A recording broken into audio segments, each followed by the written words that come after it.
You might think Iowa just grows corn, but the truth is, corn grows Iowa. Brought to you by Iowa's corn farmers of the Iowa Corn Growers Association and the Iowa Corn Promotion Board.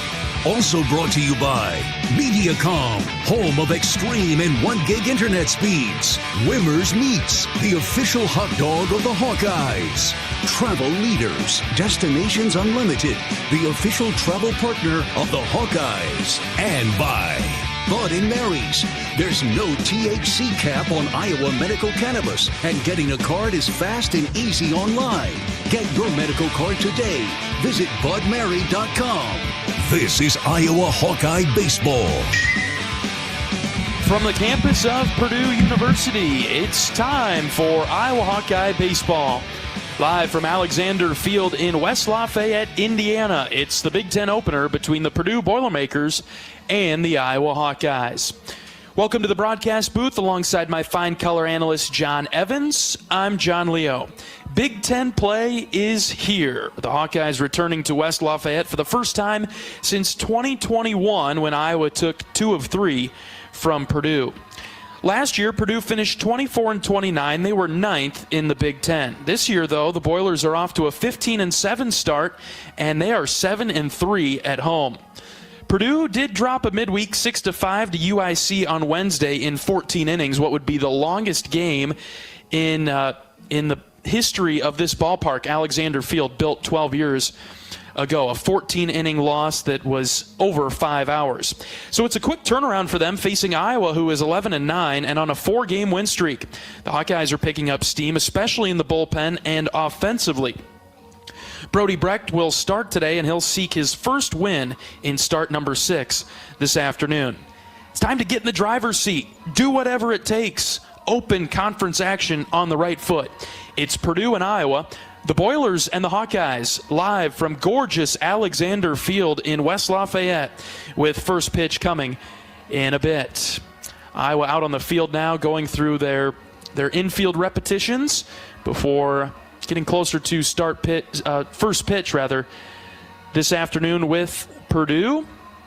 Cloudy skies in western Indiana today. It is warmer than what we're hearing is going on back home. It's mid-50s, but the wind blowing straight in from center, as Iowa baseball is accustomed to dealing with. And so we'll have to fight through that throughout the weekend. Iowa dominated Grandview in the midweek, winning 25-3. Let's hear some highlights from that one. Line drive, base hit into right for Gable Mitchell. Michael Seegers comes down the line. He'll score 3-1 Hawks. 2-2, line drive into right center. It's going to tail away from the center fielder and get all the way to the wall. Here comes Mitchell. He'll jog home. We're waving Andy Nelson. Here's Andy around third. He'll score. 2 RBI double. Raider Tello. He continues to stay hot for the black and gold. 2 balls, 2 strikes, 1 out for Seegers. Looking to swing the bat. Huckstorf at second base. 5-1 Iowa in the third. Huckstorf takes off for third. It's hit on the ground right to Huck at third. He jumps over the ball and gets into left. Huck's going to score after all that. He hurdled the baseball as it was going into left on a chopper from Seegers. 6-1 Hawks. Nelson drives this in the air, deep to right center. It's carrying well. Get going, baby. It is gone. Andy Nelson over the right center field wall. Boom. 1 ball, no strikes to Moore. Rip to the second baseman and through into right field. Oh, I thought he picked it off the turf. He didn't. Here comes Nelson. He scores. Now we'll have a play at the plate. Peterson is safe. Moore will sprint to second, and a couple runs score for the Hawkeyes.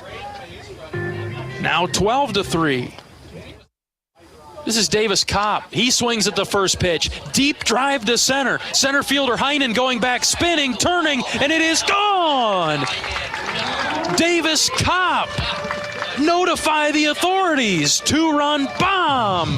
15-3 Hawks. The win over Grandview gave Iowa their 4th victory in a row. Look to make it number 5 this afternoon, taking on Purdue. John will talk with Aaron Savory coming out of the break. This is Iowa Hawkeye Baseball from Learfield. Feel the excitement. as NASCAR returns to the Iowa Speedway with Powerball and the Iowa Lottery. Just add the double play bonus to your Powerball ticket for $1, then enter it in the VIP club, and you could win tickets to the sold-out NASCAR race or other exclusive race weekend prizes. Feel the power of NASCAR and double play today. Woohoo! See complete rules and details at ialottery.com/VIP. Hey, it's your friend, social media. You know, where I showcase the cool life of sports stars and friends. But don't fall for the editing and good lighting, because we all have struggles and challenges, like with alcohol or drug use, gambling, or our mental health. Talking about it is a sign of strength. Maybe you don't know who to talk to. Your Life Iowa can give you resources or treatment options. Get free 24/7 confidential support. Call, text, or chat online at yourlifeiowa.org. A message from Iowa HHS. Have you heard about this new type of television experience from Epson? It's called the Epic Vision Ultra Laser Projection TV. It combines a new type of laser projection technology along with a unique Epson Silverflex screen to produce an epic 120-inch 4K Pro UHD picture that's up to 4 times bigger than a traditional 60-inch TV. There's no better way to watch live sports, and watching Iowa basketball play live on this big bright TV is simply awesome. If you're a sports fanatic like me, you need to check this new Epson TV out for yourself. Visit epson.com/TV to learn more. If you've got the right tools and the friendly people at U.S. Bank in your corner, making smarter money choices is a piece of cake. If only our tools and helpful advisors could have helped you avoid some of those not-so-smart choices in life. Like that time you tried to pick up unicycling. Whoa, coming through! Or when you thought it'd be okay to pet that squirrel in the park. Good squirrel, good squirrel. While we can't help you with all that, we can help you bank smartly at usbank.com/smarter together. Member FDIC.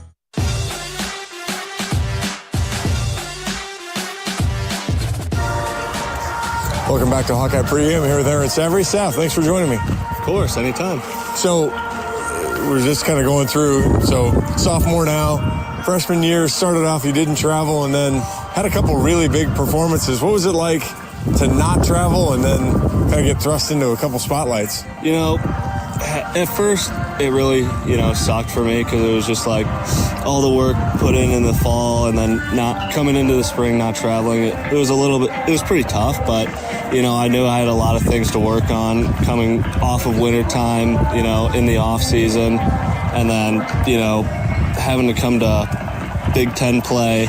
That was when I got my first actual appearance against, in a weekend game. So I think that was really cool coming back, facing Minnesota, doing a good job there, and then kind of solidifying a role for the rest of the year. Well, and I said a couple times you might have saved the season coming in that game, just with kind of changed the trajectory to finish that game out. Mm-hmm. Yeah, no, we were kind of struggling at the point. We lost the game before that. I think we gave up like 11 or 14 runs against a Minnesota team that's kind of off or on, and I think I just went out there and I just didn't really, so I just wanted to do the best I could for the team. So now you come back this year, and again, maybe didn't have what you expected right at the beginning, but now you're back and doing a really nice job again here to get in the relief role. Yeah, no. Once again, it's something that I got to figure out how to transition from the off season to the spring season, because it just seems like I can't get there right away, and it always kind of pisses Sean off a little bit that I'm not there right away. But when I come around, then things start working out for me, and like you said, this year I felt like I've done a really good job and just trying to continue what I've done. What do you think is your strength as a pitcher?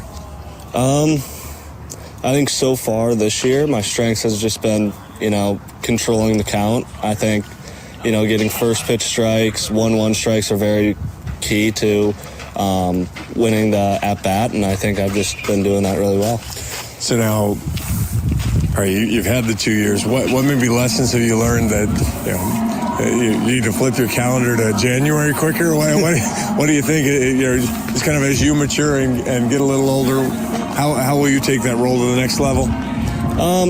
It sure seems that way. I need to flip the role a little bit from January on, but I think some key lessons I've learned is just no matter how hard you've worked, you can't just put all that away at an instant. I feel like you just have to be working 100% all the time, or else things will drastically change. And if you're working 100% all the time, then things should work out for you as you expect it to. Well, these guys are all pretty talented, right? So yeah. It's hard to just roll out and say, I'm going to get these guys out. Yeah, no. They're working too. For sure. Coming out of high school, like being like the best player from your high school, and then coming here where literally everyone is the exact same talent-wise, it's just like it's dependent on who works harder, and it's just like figuring that out is a tough key to getting playing time. Did you always want to come to Iowa City, or how did you get down 151 to get to Iowa City? So, growing up in Iowa's always been a place where, I'd always want to go. I remember coming to Iowa baseball games when I was younger, and I thought it'd be pretty cool to come here. And then when, Marty and Heller started talking to me, I thought it was awesome. Yeah. I mean, just a dream come true.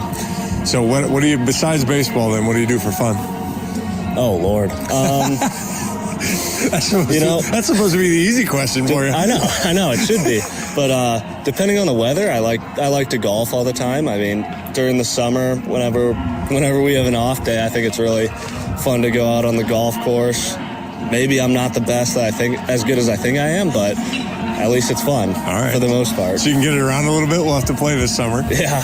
Will you go somewhere and play summer ball then this year too? Yeah, this year I'm going to Hyannis Harbor Hawks in the Cape Cod. Very nice. So hopefully there's some golf courses around there. I think you'll do okay on the East Coast for golf. So if you get into a starting role, so you're going to pitch every 4 days, you'll be in good shape. Yeah, that's how I felt this summer. It was just like pitch once every 5 days, the other 4 days, if I not do anything, golf. Are you like Finkbine in Iowa City, or which is your favorite in Iowa City? And what's your favorite Dubuque golf course then? I like Finkbine just because I think it's kind of challenging at some parts, but I mean, I feel like I know the course well enough now that, I shouldn't have any issue with it. Whereas, other places in Iowa City, I feel like I haven't gone to as much, so I don't really know it as well. Sounds good. I'll let you go. Appreciate your time. Thank you. Aaron Savory, Hawkeye reliever. We'll be back. This is Hawkeye Baseball from Learfield. The Burger Shed is a burger lover's dream come true. Our handcrafted burgers are made with a signature blend of certified Angus beef and smoky brisket, served with house-made pickles. But if you're looking for something other than a burger, don't you worry. We've got that too. Check out our wide variety of shed sandwiches, salads, and real ice cream shakes. Burgers, beers, and a bunch of BS. Burger Shed, Bass Pro Drive in Altoona. Around here, Jack Frost nips more than just your nose. That's why the Midwest gets Honda. Dependable, all-wheel drive, with heated steering wheel and seats to keep Jack Frost off your seat, which will make it very happy. And since it's no fun to gas up in this weather, isn't it cool that Honda has such legendary fuel efficiency? New Hondas are arriving, but so is Mr. Frost, so see your Central Midwest Honda dealer. Honda gets the Midwest. A bag of corn is, well, a bag of corn, unless it's a bag of Pioneer brand Chrome seed corn. Then you're dealing with the most optimized yield potential, agronomic performance, and insect protection the Pioneer lineup has to offer. A bag that will make life easier for you, 8 bushels per acre easier, and much harder for rootworms than the competition. Pioneer brand Chrome products, field proven and ready for yours. Visit pioneer.com/plantchrome. American Equity salutes today's hero of the game. As a proud sponsor of the ongoing recognition of our military during Hawkeye games this season, please join American Equity in thanking all who have served our country. American Equity is more than just retirement savings and income products. They are committed to providing you best-in-class service and high-quality retirement income that helps deliver the independence to dream and reach your goals. To learn more about American Equity, please visit their website at american-equity.com.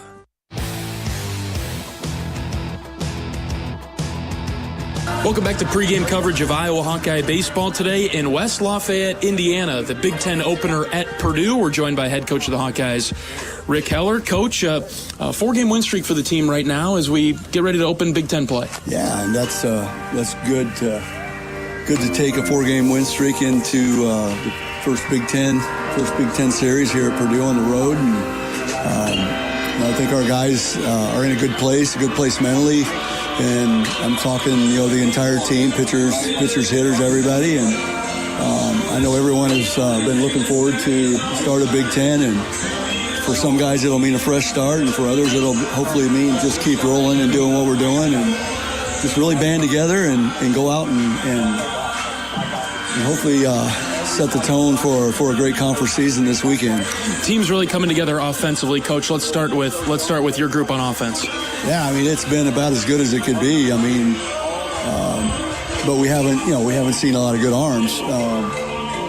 Don't mean that negatively to the teams we played, but I mean comparatively to what we had seen up to that point, I think it was a breath of fresh air for the team, but not just the hits and not just the average and all the stuff that you can read. It's just, I guess the thing I like is how locked in we've been and how we've executed the plan and how we found ways to get it done regardless of what the situation. And, we haven't played many days lately where the weather's conducive to hitting, and that's another great sign. And, of course, as we roll into the ballpark today, it's blowing straight in our face, and this is a big ballpark. I mean, big ballpark, plays big even when it's not blowing in, and we're going to have to do a great job with that. And the guy we're facing today, Morales, the left-hander, tons of change-ups, arm side run that's going to start on the corner and run off the plate, breaking ball to our left-handers. It's going to be a disciplined day, and we told the team, Marty Sutherland, our hitting coach, told the team that everything we do and everything we train for should be perfect to beat this guy. Mm-hmm. Because what gets you beat today is undisciplined. A lot like the Jacksonville State Sunday that we lost, and we've talked about a couple times. The Cornelius kid for those guys was just on the edge, and it takes a lot of discipline to just let it go and fall behind maybe 0-2 or 1-2 until he makes that mistake out over the plate, or he makes a mistake up with an off-speed pitch, and then you have to be ready to do damage. And we did a really good job of that the last 4 games against Western Illinois and then on Grandview, and it's going to be the same situation today. And we kind of got going a little bit this weekend against left-handers. We hadn't been hitting the lefties very well to start the season, and then we saw a bunch of them against Western Illinois and a couple against Grandview, and the numbers have gone up a little bit, but there's a chance we'll see 3 starters this weekend that are left-handed.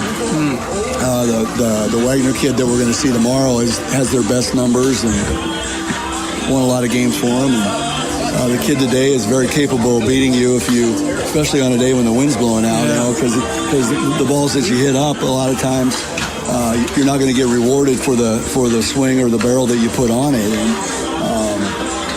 And then the third starter hasn't been announced, but it could be a left-hander. They've started 3 several times this year. So anyway, with that being said, I feel a little better about where we're at versus the left-hander based on the last 4 or 5 games. And it probably helps the team a little bit.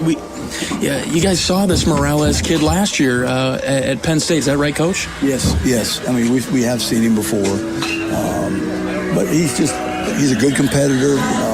Pretty good athlete, does a good job of mixing things up. He's that guy that'll give you a leg lift one time and then a glide step the next time and tries to mess your timing up. And we just have to honestly, it's about as good a day for just whatever it takes. We need to bunt, we bunt. We need to run, we run. We need to hit and run, we hit and run. You just got to find a way to score runs today. It's going to be one of those days because you're not going to, I'm not saying not going to, but it's going to be hard to hit the ball out of the ballpark today in this big yard with the way the wind's blowing. And it's going to be a low line drive and string hits together, and hopefully we get a great start out of Brody Breck. And we need Brody to kind of put us on his back and let's go. It's that time. I mean, let's go. Let's freaking get this done, man. And that's what he needs to do today. And I hope that's what we see. Brody's been on the cusp of that. Maybe a few shorter starts than anticipated, but he's been on the cusp of breaking through, and you're looking forward to that today, Coach, with Breck starting on the mound. Well, I certainly hope so, because we've talked plenty of times, John, so far this year that it's not sustainable for our bullpen to have to go 18 innings in a 3-game series. It isn't going to. I mean, we'll win some games, or we'll find ways to overcome it.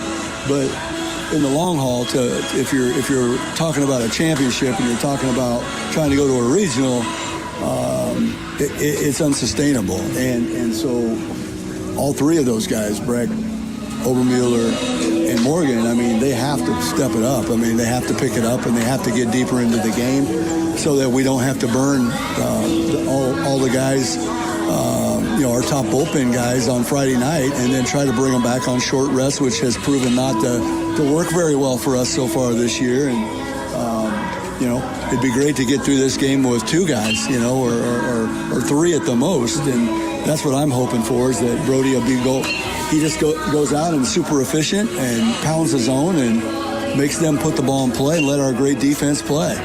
Head coach of the Hawkeyes, Rick Heller, on our pregame show from Alexander Field in West Lafayette, Indiana today. Okay, Coach, you mentioned Purdue's pitcher, but what else do we know about the Boilermakers historically with your encounters with them, but this year's team in particular as well? Well, since Coach Goff took over as the head coach, they have really, I guess, brought a lot of energy to the ballpark. You're gonna see that if you're watching the game. I mean, they play really hard. Coach Goff gets them to play hard. They believe in themselves. They're off to a really good start. They've won 15 games already. Offensively, they've put up really solid numbers. High on base percentage, low strikeouts, a lot of walks. They've hit some home runs, and which is impressive when you look at always look at their home run numbers, because they played quite a few home games this year with the good weather we've had earlier. And it's not easy to do here, so they're putting a charge in it if they're hitting it out of this ballpark, and they're going to steal bags, up and down their lineup. So, yeah, I look for them to be super patient. I look for them to try to make Brody, throw strikes early in the game. I can see them coming out and taking a lot of pitches and making him pound the zone. I can see them trying to bunt on him, making him field his position. I can see them trying to run and making him do a good job with his holds. And the best way to avoid a lot of that is to keep him off base. Right. Right. But that's what you're going to get. And then pitching staff wise, when you look at their numbers, really impressive how they've pounded the zone. A lot of strikes. Haven't walked many on the year. Really have kept their free bases to a minimum, and they've played solid defense. Coach, as we open Big Ten play now, you mentioned maybe a fresh start for a lot of the guys on the team. The momentum that you could build, the confidence that you could build by starting Friday Big Ten conference play with a win. Just talk to that about a little bit. No, that'd be great. I mean, that's what we're hoping for, and I feel like we've done everything to prepare. I feel like we're in a great place, and now the guys just have to go out and play, and play their best and play one pitch at a time and do all the things that we talk about. And hopefully, if we do that, we'll look up at the end of the game and we'll be ahead. And that's where we've been edging towards here lately. We weren't there early, even though I thought we were, but we certainly weren't. We had a lot of guys that weren't playing pitch to pitch, and here lately it's been way better, and we just have to keep building on that. And I think if we do, well, that'd be a great thing to get a good start, because tomorrow's going to be one of those days that's, you want to get one today, because tomorrow's going to be survival of the fittest. It's going to be wind chill around low 30s and gloomy and no sun, and it's going to be a battle of toughness in addition to a battle of two teams playing baseball, and a lot of things can happen on those days. And that's the thing, as we've talked plenty of times before, when you feel like maybe you have a little more talent, you certainly don't like those days when you have all those neutralizers working against you. But we just have to play better. That's simple. One thing before we get to the keys, Coach, I forgot to mention, but you talked about the energy of this team. Fast starts are always good, but do you feel that if you get a fast start today against these guys, you can maybe bury them early and then keep piling on? Well, you'd like to, but so much of that depends on the guy on the mound, and if the guys on the mound go out with that mentality, yeah, for sure we can. I mean, because the rest will follow. But our only issue so far this season is we haven't haven't been getting that on the mound, and we'd be sitting, 17, 18 wins if that was the case. So it's going to depend on whether those guys go out and do that. And, to this point, it's been erratic, inconsistent, one good here, one good there. This would be a great weekend to put all three together. A couple of keys to victory to get off on the right foot against Purdue this weekend. Well, you're going to have to limit the free bases, because when they get on, they're going to make you execute. They're going to make you throw them out. They're going to make you field bunts. They're going to make you hold them. Catchers are going to have to do a great job with balls in the dirt. I mean, if they get on base, they're going to try to speed you up, and so keeping pounding the zone, and hopefully they're not finding any holes. Limit the damage and keep them off base. If we do that, it's going to bode well for us. And then, as always, we have to continue to play good defense and no free bases there, and make them earn everything, and do a great job of the short game, and do a great job. Our catcher, Davis Kopp, today is going to have to do a good job with the running game as well, and hopefully throw out one or two early, and that'll slow things down. And then offensively, just be tenacious each at bat and grind them out until we finally break through. All right, Coach, thanks for your time. Good luck today. Let's take it to Purdue. All right, thanks, Tom. Head coach of the Hawkeyes, Rick Heller, on our pregame show from Alexander Field. We're back for first pitch, Iowa and Purdue, right after this. This is Hawkeye Baseball from Learfield. Around here, Jack Frost nips more than just your nose. That's why the Midwest gets Honda. Dependable, all-wheel drive, with heated steering wheel and seats to keep Jack Frost off your seat, which will make it very happy. And since it's no fun to gas up in this weather, isn't it cool that Honda has such legendary fuel efficiency? New Hondas are arriving, but so is Mr. Frost, so see your Central Midwest Honda dealer. Honda gets the Midwest. Even the simplest act can set a chain of good in motion. Like choosing Delta Dental of Iowa for your dental and vision insurance. Because we invest in your community. So whether you get your plan at work or purchase it through us, you make a difference for others. Visit sharinghealthysmiles.com and choose Delta Dental for your smile, for your health, and for your community.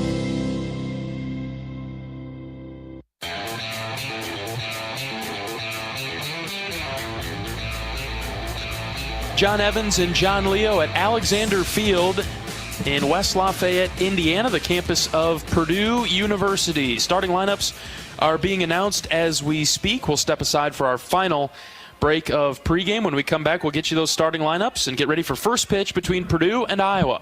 Back in just a moment. This is Iowa Baseball from Learfield.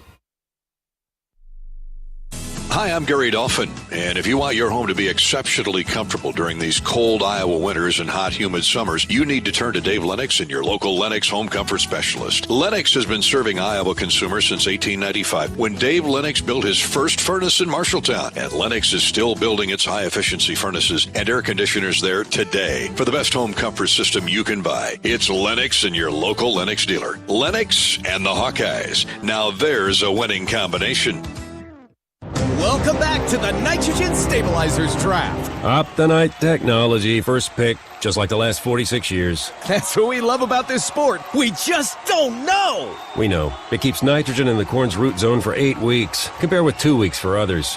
With the first pick, farmers select Optonite technology from Corteva Agriscience. That's it. I'm going for a pretzel. The pick is in. Optonite technology from Corteva Agriscience with Inserve and Instinct Next Gen Nitrogen Stabilizers.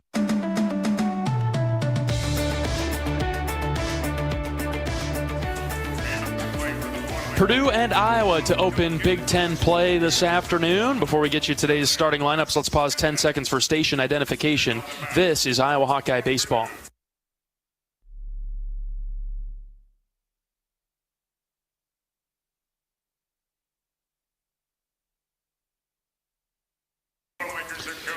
Iowa will bat first today as the visiting team. The batting order for the Hawkeyes, under the direction of head coach Rick Heller in his 11th season, will look like this. Andy Nelson will lead things off, followed by Sam Peterson and Raider Tello. Middle of the order, Reese Moore, the DH, Kyle Hucksdorf, Davis Kopp. 7, 8, 9, Michael Seegers, Blake Guerin, and Gable Mitchell.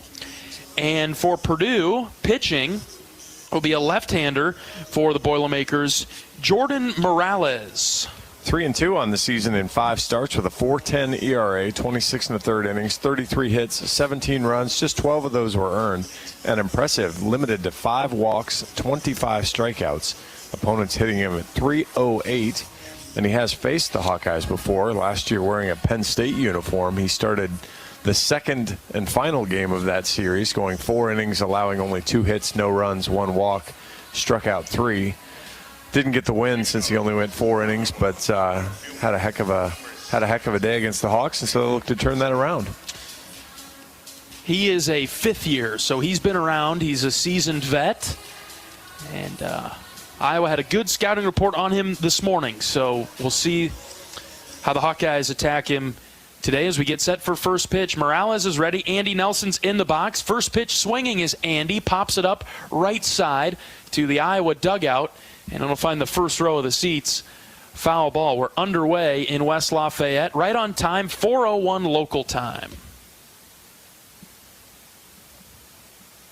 See if the Hawkeyes can continue kind of the hot batting trend. Second in the Big Ten in batting average at .319.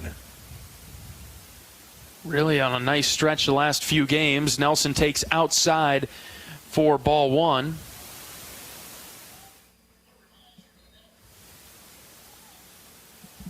Up and down the lineup, they've had guys produce and be able to string together hits. High and out that time. Nelson takes ball 2.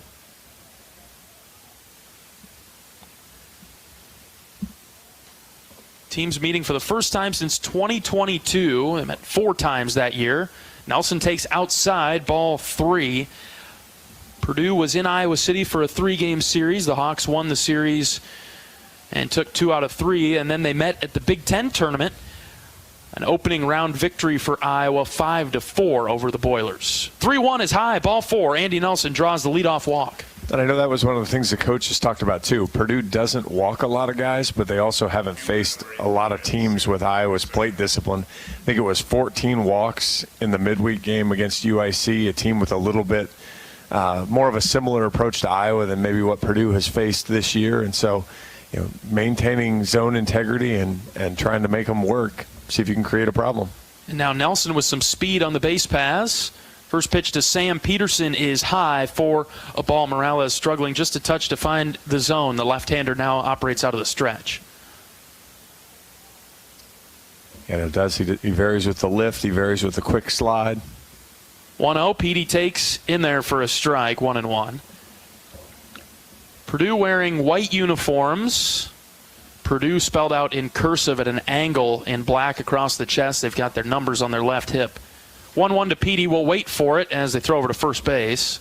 Iowa with their road grays to start the weekend series. Black block lettering spelling out Iowa across the front side of the jersey. Black numbers, gold trim. Black Tiger Hawk on the right sleeve for the Hawks. 1-1 to Petey. Swing and a foul tip. Caught by the catcher. It's 1-2. And that was the other part of the scouting report, was they will pick a lot. Mm-hmm. They'll do kind of some random picks that you don't necessarily see teams do. But now with 2 strikes, we'll see if Petey changes his approach a little bit and tries to protect and maybe uses that opposite field a little bit. Got a massive shift on Peterson. Outfield over to right. Here's the 1-2. It's high and out. They'll try a back pick to first base. Safe. Close. Petey took that pitch just a touch outside, I believe, and it's 2-2 now. A good secondary lead from Nelson, but again, better be on your toes, especially on a pitch like that kind of leads the catcher right into the throw anyway. 2 balls, 2 strikes to Peterson. Here's the delivery. Ground ball to short. Bobbled for a moment. Throw to second for 1, on to first. Double play. That was a great stretch from the first baseman there as that was Gaffney. That was all full sprawl because it wasn't a great turn from Gasser. And so the leadoff walk is erased, and that brings up Raider Tello now. This is an all-natural field for Purdue. No turf here. Pitch to Raider, takes it down the middle for a strike.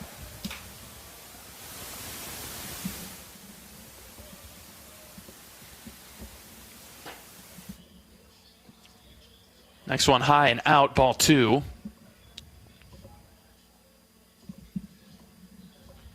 You're right, 1-1. Counts 1-1 for Tello. The sound's got you bothered. Yep. Swing and a miss, 1-2.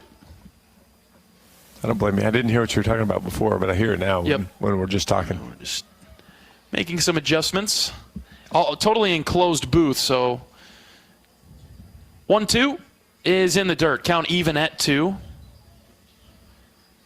Very nice facility here once again. One of the top of the Big Ten when it comes to the facilities. I won't let John open the window today since the wind's blowing straight in. So 2-2. Raider takes low and out, ball 3.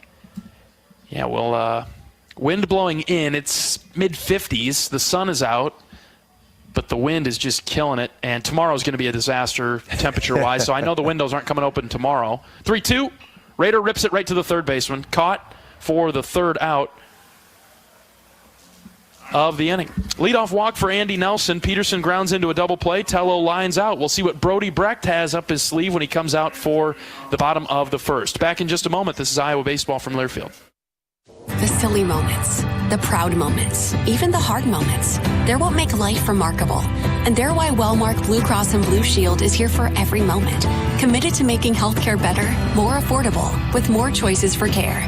And service and coverage that give you peace of mind no matter what comes your way. So you can show up for every tender moment, every brave moment, and every wouldn't miss it for the world moment. Knowing that Blue is here for you. Go to Wellmark.com/every moment to find a plan right for you.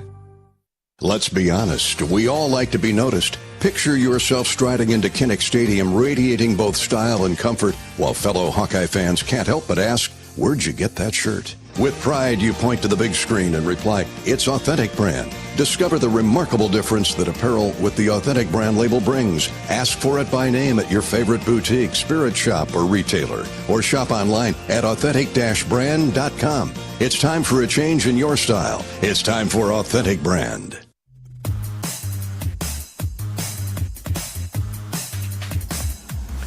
Hawkeye Baseball is brought to you by Riverside Casino and Golf Resort, home of the Draft Day Sports Lounge, a luxury hotel and spa, 5 restaurants, and more, just minutes south of Iowa City. Mike Bolton Jr. leads things off for Purdue, followed by Camden Gasser and Luke Gaffney. Connor Cascanet is their catcher, batting 4th. Logan Sutter is the DH in the 5 spot, followed by Cooper Kornblum. 7, 8, 9, Ty Gill, Joe Stevens, and Brody Chrisman.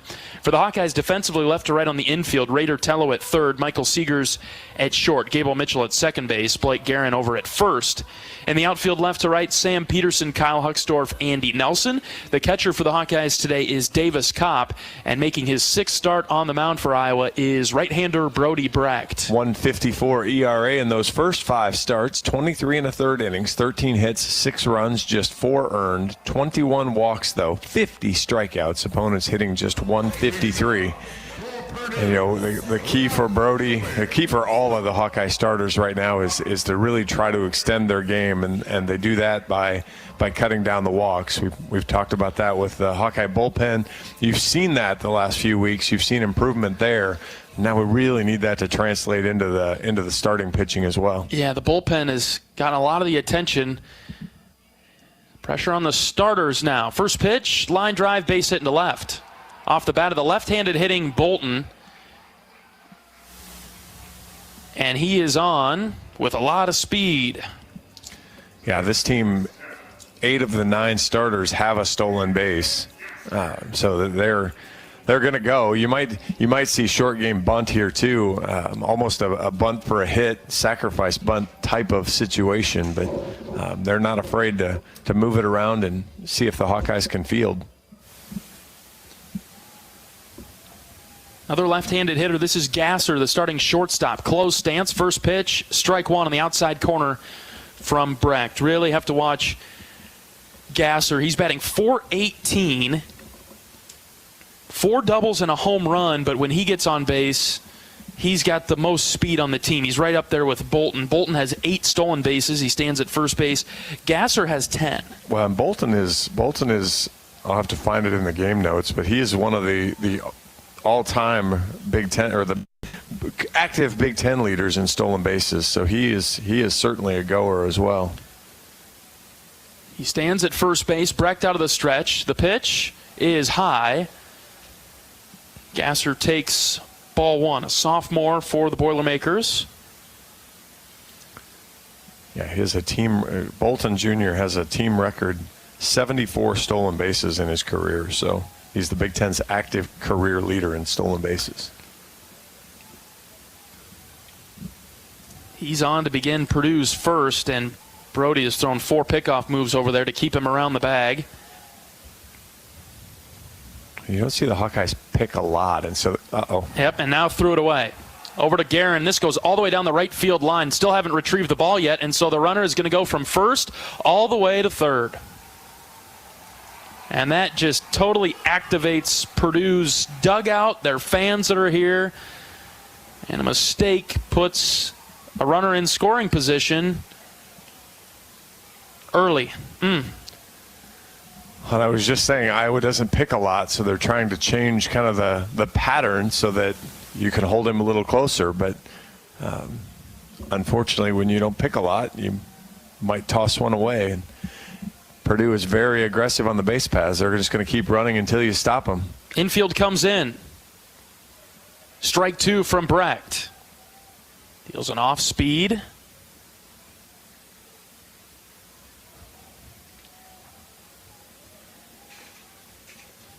Boy, look at how far back his back foot is, almost all the way out of the back of the box. Yeah, good pick up there, John. The 1-2 is low and in.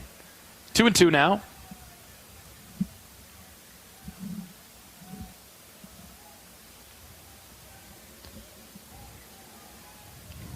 Could really use a strikeout of Gasser. Struck out 13 times this year. 2 balls, 2 strikes. Brecht ready. The pitch. Inside, ball 3. Brody threw 100 pitches on last Friday against Western Illinois, and only made it through 4 innings. And that's been kind of his number this year, is he's been in that, he threw 72 against Jacksonville State, but that was different. His other outings have been in that 95 to 105 range. Full count pitch from Brecht to Gasser. Here it is. Blooped into left center, and it is down for a base hit. Peterson dove for it. Runner trying to get to second base. Here's the throw. It's offline. 1-0 Purdue.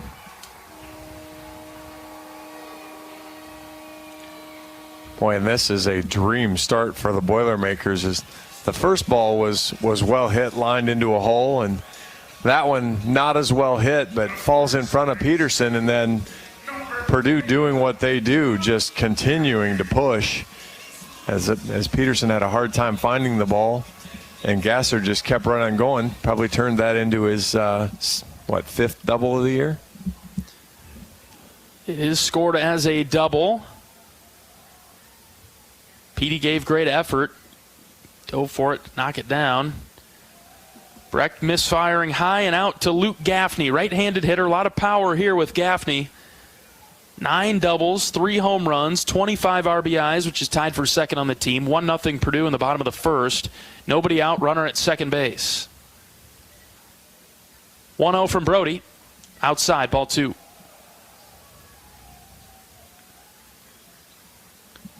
Boilermakers, a very energetic team. And they are certainly up on the top rail now, and they won't slow down anytime soon with pitching coach Sean McGrath headed out to the mound. Yeah, and just the kind of the traditional thing of just, hey, do what you do. 2-0 here. I'm just kind of looking at the velocity too. 96 on the fastball there. We noticed Western Illinois. It wasn't the upper 90s that we've seen from Brody quite a bit. Part of that is we've last couple starts have been in cold weather, but really didn't throw that many fastballs against Western Illinois. Relying on secondary pitches against the Leathernecks. Now trailing 1-0. Strike called on the outside corner, 2-1. Runner at second base is Gasser, who just doubled home Mike Bolton. A lot of room in left center for Gaffney. Here's the 2-1. High, ball 3. A little bit outside as well.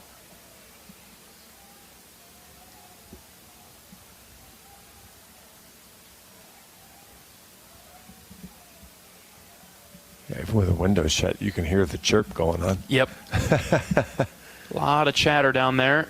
Backhand stop behind the plate by Davis Kopp, and a walk for Luke Gaffney. So the first 3 batters reach for Purdue, a single, and then 2 free bases on the error by Brody over to first base. And like you said, John, this has been a perfect start for them. Nobody out, runners at first and second for Connor Cascanet. Cascanet, a .278 hitter. Tied for the team lead in home runs, though. He's got 5 of them. Brody delivers, strike 1. Wind is shifted. It's no longer blowing straight in from center, more right to left. I don't believe it's carrying out to left, but to the foul pole. Yeah, it doesn't look like it's helping yet. Keep shifting, it might. Brody's 0-1 is fouled back. Oh, no, a swing and a miss, and it went off of Kopp's glove, and runners will advance to second and third. Wow, it's just kind of a whole world of not great things happening for the Hawks there. As I was right there with you, I thought that was just a foul tip, and that's why it snuck through Davis's glove. It wasn't a terrible pitch. Obviously, it was enough to get a swing. So, foggy start for the Hawks. No balls, 2 strikes. Brecht comes set. The pitch, low and out, ball 1. Went with the slider. Well, and this was we'll go ahead and we'll make the observation. This was a different trip over. We came over yesterday afternoon. There was no practice here. Hawks have practice typically on Thursday night. 1-2 is a ground ball to Seegers at short. He'll charge it. Field, throw over to first base to get the out. Runner scores from third base, 2-0 Purdue. That's the wild pitch, or pass ball, I guess. Not pass ball coming back to bite the Hawks there. Now, Coach talked about it right away, the free bases against a team like this. Free bases in general are bad, but against a Purdue team that puts the ball in play, they've got a lot of speed, really going to hurt you. Right, they're going to run, they're going to put pressure on you. You have the pass ball, and then now the guy that you walked is standing down at third base as well. Here's the DH, Logan Sutter, drives it to left on the first pitch. And it's down off the base of the wall. 3-0 Purdue with a double off of Brecht. They've got 3 base hits off of Brody, but it's been the free bases that have really, really hurt Iowa in the first inning. Well, and that ball was roped. Just hung a slider right over the middle of the plate trying to get strike 1, and he jumped all over it. Hit it 104. Probably that breeze helped him out in a low launch angle, or might have been in the Purdue bullpen. This rate, going to have to make it a high-scoring affair on a Friday. Cooper Kornblum is up, right-handed hitter. 3-0 Purdue, 1 out. That's low. Fastball below the knees. Well, I was saying, we came over last night. Team bus didn't arrive until 10:45, almost 11 o'clock here. Really strange. Brecht's 1-0 delivery. Catches the outside corner 1-1. And so just a different arrangement that way than what's happened in the first 5 weeks of the season. Runner at second base with 1 out. Here's the 1-1. Outside, ball 2. Brody's pitch count, that was number 20. Still just 1 out here in the first. Yep.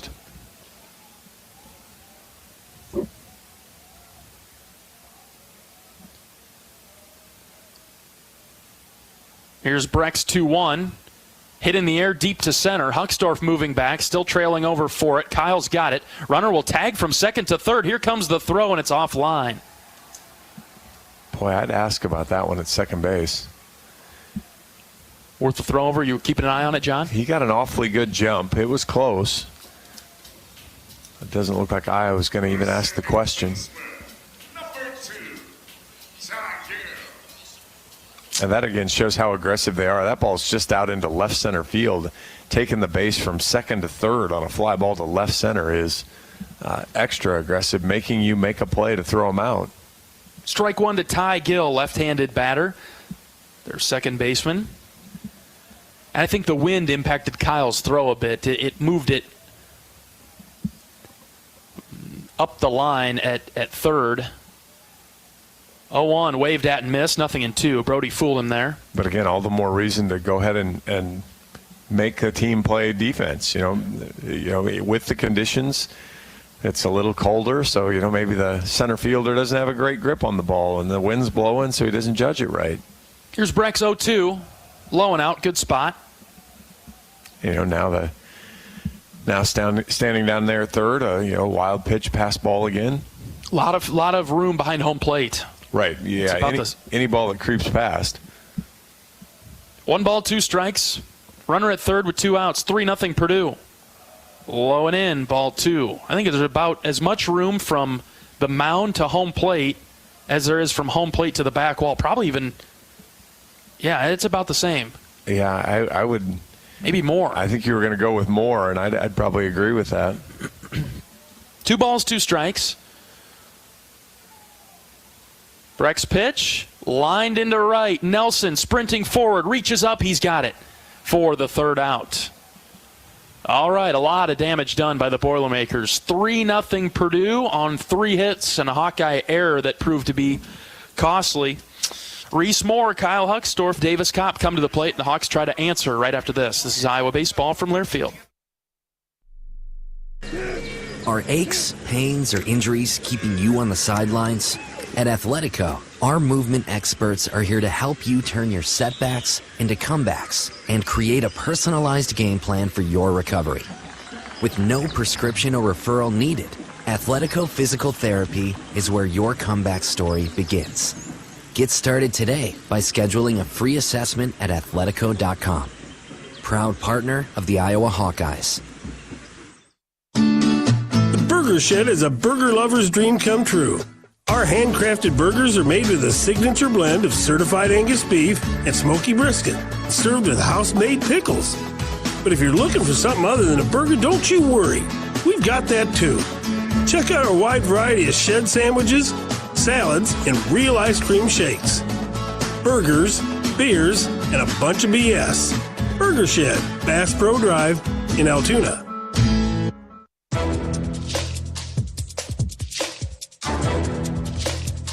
This copyrighted broadcast is an exclusive presentation of Learfield under the broadcasting rights granted by the University of Iowa. Reuse of this presentation is prohibited without the expressed written consent of the university and Learfield. Announcers are provided by Learfield and approved by the university. Reese Moore comes to the plate for Iowa in the 2nd, trailing Purdue 3-0. I guess if you're going to give up some runs, do it as early as possible so you've got plenty of time to work with. Give yourself a lot of at-bats. Morales deals a strike. Low inside corner to Reese Moore, left-handed hitter for the Hawks. Purdue leads the Big Ten in doubles with 57, so probably not terribly surprising they added 2 more that inning. Pitch in the dirt. Reese takes ball 1. At Purdue, statistically, I was having a hard time reading them because it doesn't seem like they have a lot of power, and so it makes you think, okay, do they generate those doubles based on their speed? And I think it's probably a combination of both. Well, you say not a lot of power, but they're tied with Iowa and Indiana for second in the Big Ten in home runs with 25. And that's what Coach Heller was impressed about, too. Moore hits it on the ground to second base. Up and throw over out number 1. So, 57 doubles, 25 home runs. I mean, they're third in the Big Ten in slugging at .490. Iowa's actually first in slugging in the Big Ten. I'm not sure I would have guessed that at .510. That must really have come from the past 4 games or so. Yeah, I'm afraid that's a little inflated from midweek, but Huckstorf takes strike 1, and he's irritated, and so is the Iowa dugout because Kyle was not prepared to hit. He was in the box. He was looking down at the plate, going through his motion. Morales fast pitching him again. Kyle hits it foul over to the right. Home plate umpire David Ewell was chirping right back into the Iowa now dugout. He calls timeout. Yep. Holds Morales on the mound. 0-2 to Huckstorf. The left-hander deals. Ground ball, base hit into right. Huckstorf hit it right by the first baseman. Iowa's got the first hit, their first hit of the afternoon off the bat of Kyle Huckstorf. Good swing there from Kyle. 105 off the bat. Went with the pitch and drove it right out into right field. And, we talked about this. We heard this in the scout this morning, that Purdue is going to do things that poke you. And so, whether it's fast pitching you or trying to get you out of rhythm, they want a response from you. Huckstorf at first. Davis Kopp takes a strike. Yeah, it's all about staying locked in, just focused on the Hawks. Purdue's poking away early. They lead at 3-0 in the second. Kopp takes inside for a ball. A lot of room for Davis in left center. This is about as much room as Davis has had all year out there. The center fielder playing in the right center field alley. Get over the shortstop's head. That'd be good news. I think this goes to, you've got a guy on the mound that's only throwing 85, but it goes to how they're going to attack Hawkeye hitters. They're going to go to the outside part of the plate. He's not going to bust inside very often for strikes. Huck takes off. Here's a ground ball through into center field. Huckstorf rounding second, headed for third. Runners at the corners. How about that perfectly executed hit and run by Davis Kopp? That was very well done, because that was the second baseman covering, so he abandoned ship, and as he left his position, the ball went right into the spot he vacated, or that's probably an inning-ending 4-6-3 double play. Nice timing right there. And here comes Michael Seegers with runners at the corners. 1 out. Iowa trailing 3-0 in the second. Infield stays back for Purdue. First pitch to Siegs. Popped up. Shallow right. Second baseman goes back. It's the right fielder who calls him off. No opportunity to tag. First pitch swinging, and Siegs just missed it. He got a fastball in the inside part of the plate, so got what he was looking for. Just you hate to make it as simple as just didn't execute that time, and so be up to Blake Guerin. Obviously, anytime you need to take advantage of your chances, but down 3-0 and a chance to respond right away to that 3 spot, you really want to get that run on the board. First pitch to Guerin. Ooh, strike call, low strike call for Blake. And home plate umpire David Ewell's hearing about it. No balls and a strike. Runners at the corners, 2 outs. That's high, above the letters. Count even at 1. Yeah, even just 1 run. You don't need to get it all back right now, but just 1 run to say, hey, whoa, we're not going to back away now. Right, you just get the 1 back on the board. And 1 ball, 1 strike with 2 outs. The pitch to Guerin, high again, ball 2. Unfortunately, it's even that momentum piece of, okay, they got 3. You can take some momentum back by scoring. You get a runner on third with less than 2 out and don't score. Now you just shift it all right back in and probably add a little back to Purdue. 2 balls, 1 strike for Guerin. Here's the pitch from Morales. Popped up. Shallow center. Shortstop moving back. He's got it for the 3rd out.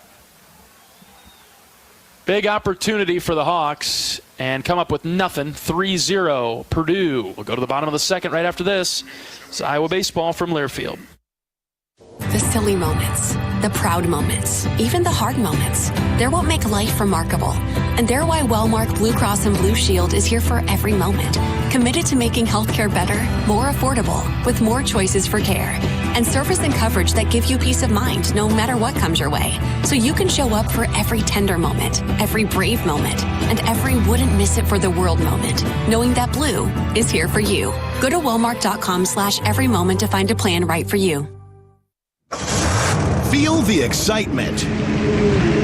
as NASCAR returns to the Iowa Speedway with Powerball and the Iowa Lottery. Just add the double play bonus to your Powerball ticket for $1, then enter it in the VIP club, and you could win tickets to the sold-out NASCAR race or other exclusive race weekend prizes. Feel the power of NASCAR and double play today. Woo-hoo! See complete rules and details at ialottery.com/VIP.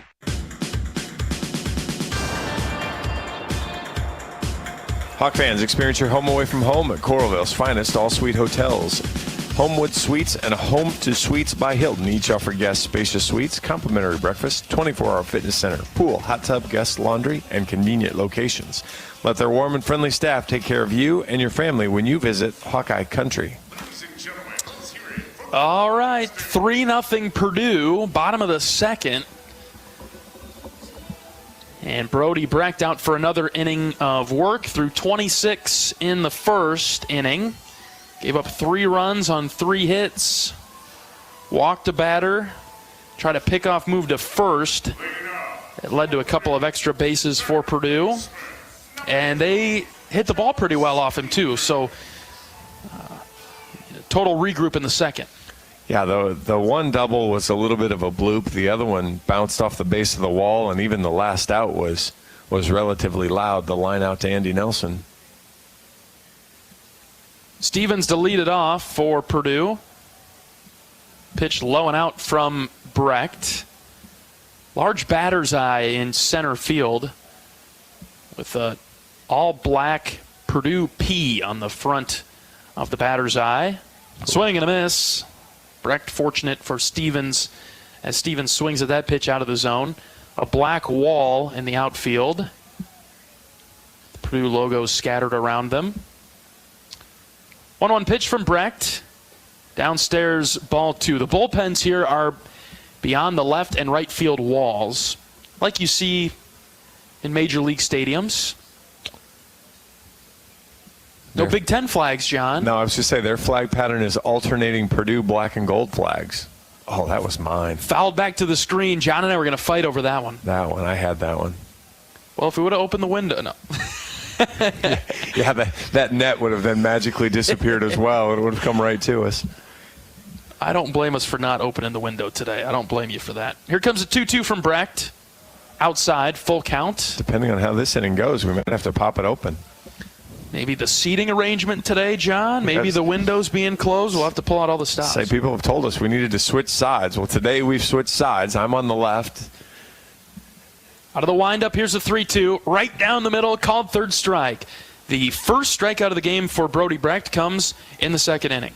Boy, Stevens was trying to sell that. He knew he was out. His head dropped. And let me see if I can trick the umpire here. Maybe he'll forget this as I jog down to first, but he didn't. That's a big first out for Brody. It's got to be. Well, it is. You needed a 95-mile-an-hour fastball, too, so he dotted the outside part of the plate with a good fastball. Comes back and starts ahead on Brody Chrisman, a left-handed hitter, tall fella in the box. And this is a guy with a 184 batting average, no walks, 10 strikeouts. So get ahead and just send him back to the dugout. Strike 2 on the outside corner. Hawkeyes just surprised a little bit by Purdue in that first inning. Brody settling in. Here's the 0-2. Swing and a miss. Back-to-back strikeouts for Brecht. They shouldn't have been, because it was everything the head coaches or the coaching staff told them it was going to be. Now, again, sometimes you have to see it. I mean, you can know. They can tell you that you can see it exactly on a scouting report, and until you actually are in it, it is different. Mm-hmm. But now that you've been grabbed by the shirt lapels and slapped, you might want to make some moves here. Top of the order for Purdue, this is Bolton Jr. Squared to bunt and pulled it back for ball 1. Did he? They sent it down for a look on the appeal. Left-handed hitter with a slightly open stance, crowds the plate. 1-0 bounced in front of home plate, 2-0. Say he is 100% braver than I am with where he's that back foot is basically in the corner of the batter's box, back and front edge of it, so right on the back end of the plate.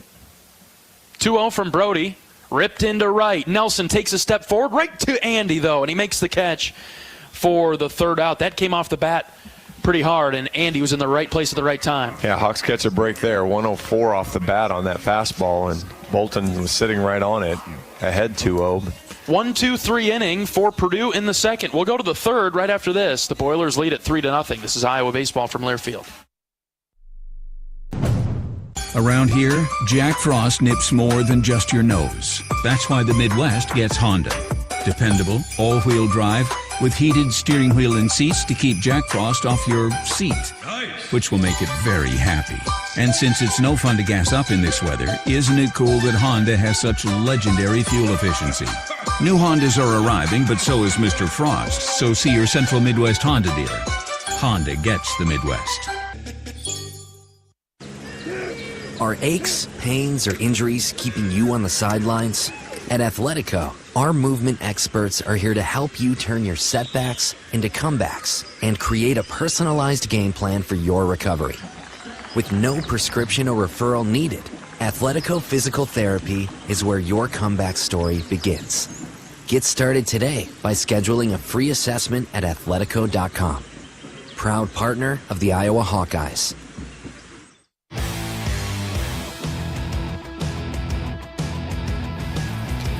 9-1-2 for Iowa in the top of the third inning. Gable Mitchell, Andy Nelson, and Sam Peterson will come to the plate. If anybody gets on, we'll see Raider Tello in this inning. Iowa trailing Purdue 3-0 in the third. It was a 3-run first for the Boilers. Not much doing for Iowa. A couple of singles in the second inning, but no runs to show for it. Gable Mitchell leads off. Takes ball one. Mitchell's the switch hitter. He'll bat from the right side against the left-handed Jordan Morales. Out of the windup, here's the 1-0. Mitchell grounds it foul over to the Purdue dugout to the left.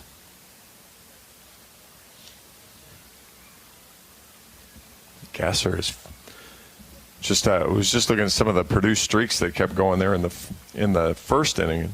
Gasser leads the Big Ten in on-base percentage, so.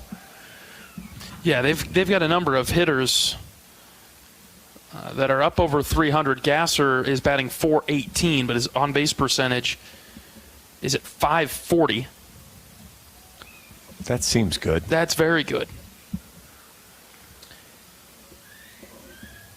You know, it feels like in college baseball, that stat almost more important than the batting average. How often are you going to get on for your team? 2-2 to Mitchell's low and out. Full count now.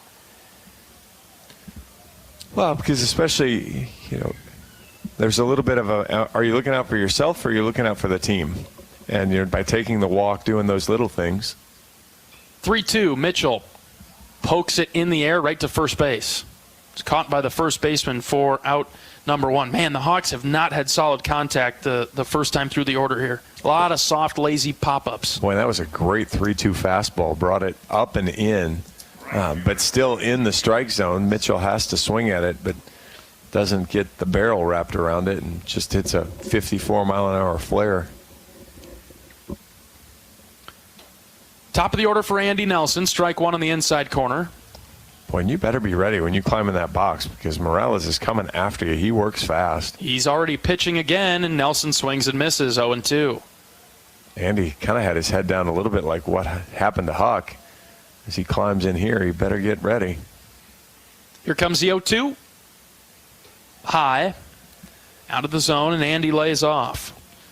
Coaching staff talks about that a lot too, not necessarily in this context, but the whole getting sped up, getting out of your routine. 1-2 is low and out. Yeah, I think you're onto something, John. This pace of this game is being played at Purdue's speed. Here comes a 2-2. Swing and a miss. 2 down. Nelson strikes out.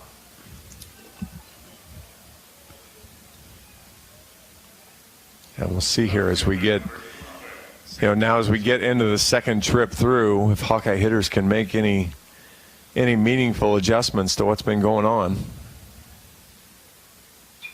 Peterson shoots it right to the first baseman. A leaping grab as Peterson was headed for extra bases had that gotten through. But instead, Gaffney makes a great catch and robs Peterson of extra bases. 3-0 Purdue, bottom of the third coming up after this. This is Iowa Baseball from Learfield. Our mission at Oak Knoll is to provide exceptional retirement living and health services through life care. I'm Steve Rowe, CEO. We are a not-for-profit life plan community and have served the Iowa City area for 57 years. Oak Knoll is located near University of Iowa hospitals and clinics, Kinnick Stadium, Carver Hawkeye Arena, Hancher Auditorium, and downtown Iowa City. Visit our website at oakknoll.com to learn more. We're a proud sponsor of Hawkeye Athletics. Go Hawks! When it comes to your health, you need the full picture. That means the right diagnosis and the right treatment right from the start. I'm Aaron Bose, pediatric neurologist with University of Iowa Healthcare. Here, we're working together every day to advance medicine so you can get the best care. With more research, more clinical trials, and more treatment options than anywhere else in the state, the University of Iowa Healthcare is changing medicine and changing lives. Learn more at uihc.org.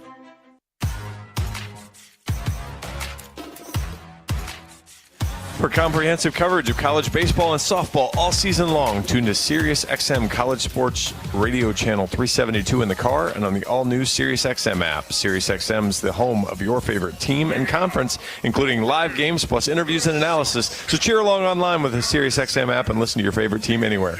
Get a free trial at SiriusXM.us/Big Ten Radio 2023. 3-0 Purdue in the bottom of the third. They come to the plate with Gasser, Gaffney, and Cascanet. First pitch from Brecht to Gasser is a strike at the knees. Brody with a couple of strikeouts in the second on his way to a 1-2-3 inning. More of that, less of the first. How about that? Sure. 0-1 pitch. Grounded right side. This will be a tough play. Brecht picks it up. Underhand toss to Guerin at first base for out number one. I think you oversold the toughness of that. You think so? He just needed to jump off. The guy's 6'4", 230 and played football in college. I saw Guerin charging it a little bit from first base. Maybe I was talking about his tough element of getting back to the bag. That's something we just need to make sure he got to first base and let Brody take care of that. There we go. All right, one out for Gaffney, who walked and scored in the first. Brecht out of the windup is ready. Here it comes. Swing and a miss. Good start. Went with the off speed, and Gaffney missed it. Yeah, this is a battle really of two relatively patient teams. Iowa second in the Big Ten in walks, Purdue third. Fouled off the end of the bat. And it comes to a stop in the just outside the left-handed batter's box. Something caught Davis in the eye behind the plate. He's yet to retrieve the ball. He's picking at something in his left eye. I don't know whether he got kind of dust and spin off the bat, but home plate umpire's doing him a solid and dusting off the plate, killing a little more time. No balls, 2 strikes. Brody way ahead here. You typically see him throw that slider low and out. We'll see if they mix it up. Check swing, hit right back to Brecht. Brody steps, fires high over to first base, and good athleticism by Guerin to shift to the other side of the bag to make that catch. Wow, that was close. That was a heck of a two-step there from Blake Guerin as he hopped across the bag. Because Brody doesn't throw a fastball to first base, but he still throws it over there in a pretty convincing manner, and so you don't have a lot of time to react and tap dance on that. 2 down for Cascanet. Base is empty. Swing and a miss. Slider to start. How do you like that as an appetizer? Time called. Cascanet will go talk to his third base coach. You know, John, I noticed, kind of set it up in the last at bat. When Brody's been ahead 0-2, it seems like every time is that slider low and out, and the predictability of it early in the season has morphed over to the opposite dugout, and they take it every time. And then that runs up the pitch count, that runs up the count for the at-bat. Well, I think to your point exactly there, as you looked at that pitch that got the out right back to him, it was a cutter inside. Yeah. And so he's like, oh, no, that's a strike. And so then he swings at it, weak contact. Loved it. 0-1 from Brecht. Hit in the air to left. A sinking line drive, and it's down for a base hit. Knocks off of Peterson's chest all the way to the wall. And Cascanet is standing on second base. Sinking liner. That's a top spin serve out there to left. Petey really wanted to dive and make that play, then realized he wasn't going to be able to get there. So as he bailed off of it, then it kind of hit and spun off of him and went. It'll be interesting to see if that's a single and an error, or if they go ahead and give the double on that. No damage if you can leave him out there. This is Sutter, the DH. He did double in a run in the first. Huge lead at second base. Ball one downstairs. And that single was 106 off the bat. So there's probably been more solid contact off Brody this game than there has been all season long. Right. Just in the bottom of the third, Purdue leads at 3-0. Brecht out of the stretch, the 1-0 delivery. Dropped low, ball two. 2 errors by Iowa defensively a third of the way through the game. That's something that Coach Heller talked about. He usually says in the keys to game, as always, we need to play great defense, because typically Iowa does. Well, that's, they kind of pride themselves on elite level defense. Fouled back to the screen. It's 2-1. There's been a couple years where most of the errors you see are on pitchers. They're throws to first base, they're whatever, and we obviously saw that in the first inning. Don't see a lot of field errors from the Hawks, although Petey did get charged with one there. 2-1 in the dirt. Knocked down by Kopp behind the plate. And this is the interesting thing with the whole Iowa pitching staff is, 5 batters in a row. Brody kind of looked invincible like himself again, and then, a hit, and now having trouble finding the strike zone again. 3-1, swung on and missed. Full count. So let's see if he can bounce back here and finish the at-bat.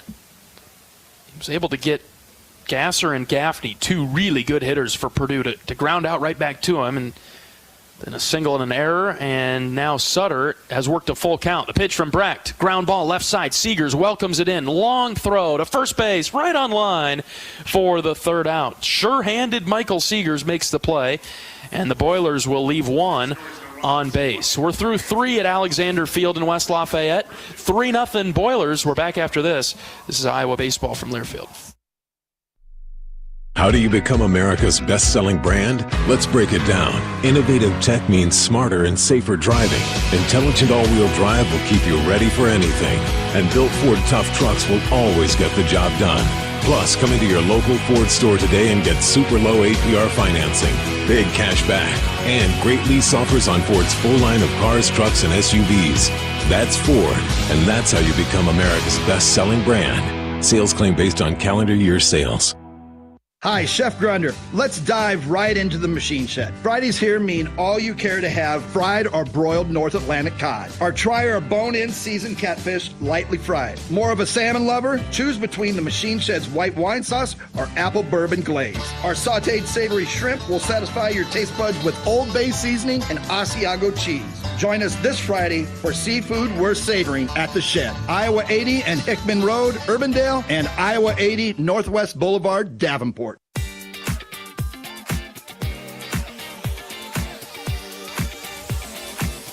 3-4-5 coming to the plate for Iowa in the 4th inning. Raider Tello, Reese Moore, Kyle Huckstorf. A lot of power in that part of the lineup for Iowa. The Hawkeyes trailing Purdue in the Big Ten opener 3-0. We'll open things up with Purdue. And we'll be back here tomorrow and Sunday for noon first pitches. Purdue is 8-1 in Big Ten season openers. Wow. In the last 9 openers. 12-3 since 2008. So they have it figured out, their first conference game of the season. Raider Tello in the box. Ball 1 to him, below the knees. But since 2008, they've only won 5 of those series. So they win game 1, but don't do anything after that. I guess what I'm saying is, even if today doesn't get better, it's not the total end of the world. Yeah. 2-0 to Tello. Swing and a miss, 2-1. Tomorrow's weather conditions, poor. I don't know if we'll get our walk-in the morning, John. The weather conditions are not worth cheering for tomorrow. 3-1 to Raider. Yeah, basically cold tomorrow. That's the statement. It's not up for debate. Yeah. High of like 40. Yeah, we'll be talking about real field tomorrow, as it'll have to reach a number for us to play. Tello grounds the pitch foul down the left side of the field. 3-2. It'll get there. It's not that we'll miss out, but it might. We're going to need most of the high of tomorrow to get to the real field to the right spot. Morales deals. Here's a ground ball, left side foul once again. Tello working a nice at bat to start the Hawkeye fourth. Yeah, I'm all right with the enclosed booth in that situation. Set up very similar to Ole Miss for us today. A little bit like Indiana as well, higher up, but pretty nice stadium. I think what was 2013 or something? It's 11 years. Raider shoots the 3-2 down the line and right. That's going to be trouble. It is down for a base hit and into the corner. Tello around first. A leadoff double for Raider to start the Hawkeye fourth. Well, that was an outstanding play by Chrisman, too, as that ball was sneaking away from him, and he was able to corral it on one hop, as that ball had the potential to rattle around in that corner. Now, I'm not sure Raider Tello would have had the gumption to go ahead and decide to third base. He may have had his sights set on 2 pretty easy there, but take it. And again, had this opportunity in the top of the second inning. Mm-hmm. You need now to finish. Well, just to keep adding. You don't even have to finish anything. Just keep adding to this at bat. Morales deals breaking ball high to Reese Moore, left-handed hitter. But yeah, the ballpark 12 years old. Very nice facility. Moore chases a pitch in the dirt, 1-1. Bleachers from about halfway down the left field line. Come past both dugouts, and then stadium style seating with seat backs behind home plate. About 8 rows deep, so not a ton, but enough to make for a nice environment. 1 ball, 2 strikes to Moore. The pitch outside, ball 2. Reese has got to put this ball in play. Yeah, and ideally, especially with 2 strikes here, ideally he'd at least roll one to his pull side and advance Tello to third. Now, again, you'll take whatever you can get. You'll take a little more. 2-2 in the dirt, outside as well. Full count now. Boy, look at where Bolton is playing left field. He is shallow. He is toward the line. I mean, I know Reese doesn't drive the ball straight down left field line very often, but man, there is a lot of room in left center field. 3-2. Moore chased a pitch in the dirt again. Enough break on it. I'm hoping that he saw that it started okay and then ended low. Well, and that was, again, one of the things from the scouting report was when Morales starts when he starts that breaking ball in the middle of the plate, it is not landing for a strike. Huckstorf swings at the first pitch, comes up empty. Tello still out there at second base. Man, getting Iowa on the scoreboard would just do the Hawks wonders. Getting on the scoreboard. Hawks have to get back to discipline here of getting Morales off the edges of the plate. Ground ball up the middle. Shortstop gloves it. He'll step and throw over to first base to get Huckstorf. But there are 2 down and Tello's at third. Yeah, and takeaway message in Scout today was the discipline. Takeaway from Coach Heller's pregame interview was the discipline. Well, and the first pitch Huck swung at there was low and away, so even if he makes contact, he's not going to do a whole lot with it. The proof of that is the next pitch is low and away, and he just hits a roller right up the middle for the second out. Need some good 2-out hitting right now. Iowa trailing 3-0 in the fourth. Here's Davis Kopp. Takes strike 1, breaking ball that came in the back door. That was also noted in Scout against Morales. Yeah, that's really how, if he's going to land that breaking ball for a strike, that's how he lands it. Fastball high and out to Davis. He lays off. He lands it by starting it out over the left-handed batter's box and dropping it in. Because, again, any ball that starts middle of the plate is going to break into your back foot. Ball 2. Copp batting .299 for the Hawks. 25 RBIs. 26 is standing at third base.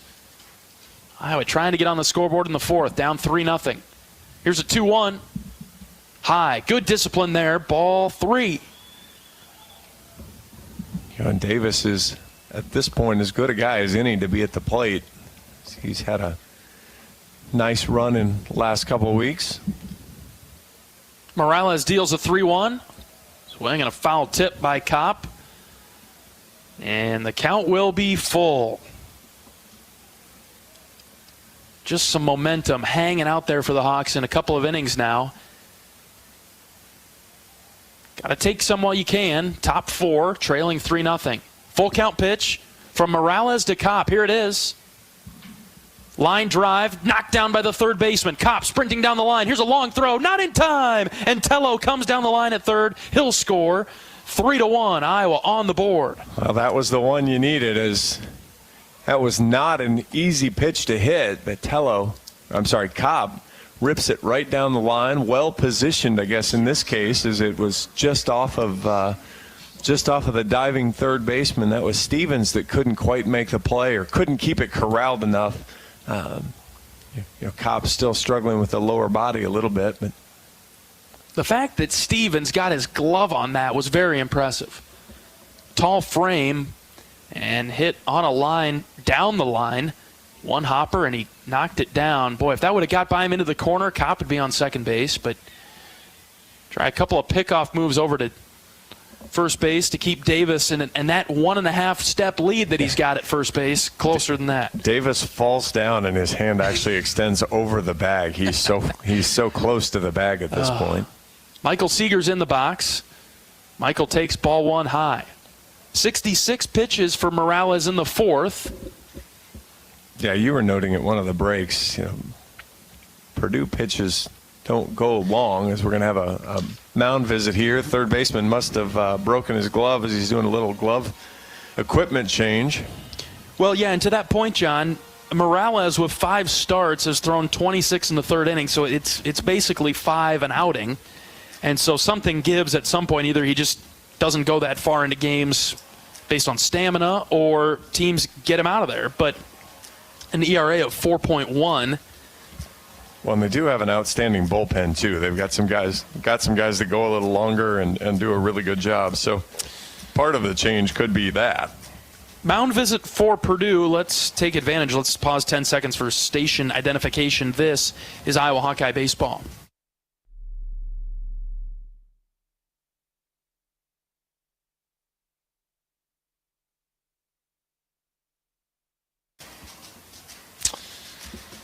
Michael Seegers is in the box. The count is 1-0. Copp at first base after bringing home Raider Tello. 3-1, Purdue with the lead in the fourth. 1-0 pitch, off the end of the bat, a swinging bunt, stays fair. The throw down to first base in time to get Seegers for the third out. All right, Iowa on the board. An RBI single for Davis Copp makes it 3-1. Each team with 4 hits to this point. It's been Iowa's errors from the first inning that have proven costly as we get into the middle innings. Boilers lead at 3-1. We're back after this. This is Iowa Baseball from Learfield. At MidAmerican Energy, our 1.6 million customers depend on our energy 24/7. That's why we work 24/7 to deliver the safe, reliable energy you need. To keep our 99.9% reliability record, we're enhancing our technology, improving resiliency, and investing in critical infrastructure. We're generating power from all available resources to cover any increases in demand. And we're innovating to ensure you always have the energy you need. MidAmerican Energy, obsessively, relentlessly at your service. Hi, It's your friend, social media. You know where I showcase the cool life of sports stars and friends. But don't fall for the editing and good lighting, because we all have struggles and challenges, like with alcohol or drug use, gambling, or our mental health. You know, talking about it is a sign of strength. Maybe you don't know who to talk to? Your Life Iowa can give you resources or treatment options. Get free 24/7 confidential support. Call, text, or chat online at yourlifeiowa.org. A message from Iowa HHS.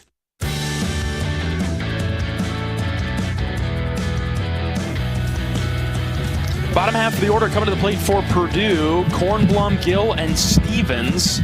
The bottom of the fourth inning, the Boilers lead it 3-1. Brecht is settled in after a mess of a first. He's done a nice job with a 1-2-3 inning in the second. Was on pace for a 1-2-3 in the third, but gave up a single after getting 2 outs.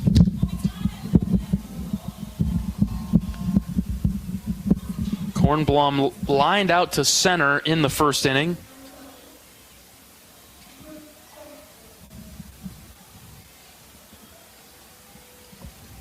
Right-handed hitter. Brecht at 52 pitches through 3. See if he can have an efficient fourth. First pitch lined into right center. It'll be down for a base hit. We'll see if he tries to go for 2. He will not. He'll stay at first base. A single for Kornblum to start the bottom of the fourth. Gives him a 14-game on-base streak in Big Ten play now. See if we get a ground ball. That'd be good. Yeah. Iowa turned a number of double plays against Western Illinois and then in the midweek against Grandview. Hard to get a good feel for this infield right now. And, you know, it's natural grass. You think it's hard still from being cold? Yeah. It has to be. When we were down before the game, it seems like the grass is fairly thin. Okay. And so, again, kind of firmer packs, so it plays a little bit more like like a turf-type infield, because I was kind of thinking that with the way that Purdue likes to play, short game, fast, that they'd have a longer grass there, but not necessarily the case here. Brecht ahead on Gill 0-2. Gill hits it in the air to center. Huckstorf moves back a couple of steps, and he's got it for the first out. Runner tagging from first to second. Here comes the throw. Oh, it got by Mitchell, and now all the way to the left of home plate. Kopp picks it up. Runner between second and third, and he's able to get back to second base. Brody dove for the ball off the mound. That could have been disastrous. Man, how about a fly ball to straight center, not deep center, regular center field, and the runner tags from first to second. But again, that's what this team does, is they're going to put pressure on you and make you make accurate throws. And so far, unfortunately, Huck is 0 for 2 in that department. That one wasn't too bad. Gable tried to make kind of a swipe, so he had a chance at a tag. Again, I thought he left early, but here's a bunt right back to Brecht. Brecht will pick it up. He'll throw to first base to get the second out. The runner will advance to third. Hard bunt from Stevens right back to him. Yeah, if that's a force play at third, Brody probably goes to third. But in this case, just they're giving you an out, take an out. Now go ahead and get the 9-hitter and finish him off and be done with it. Right. Brecht struck out Chrisman, who's up now. Back in the second. Left-handed hitter crowding the plate. Runner at third, 2 outs. Iowa down 3-1 in the fourth. Strike one from Brody. Opportunity to grab some momentum for the Hawks here, to leave that runner at third base. Don't let him come in. Brody's 0-1. Check swing. Did he go? No, they say. He did not go around 1-1. It's a great stop from Davis Kopp there on a ball down in the dirt. Little inside, too.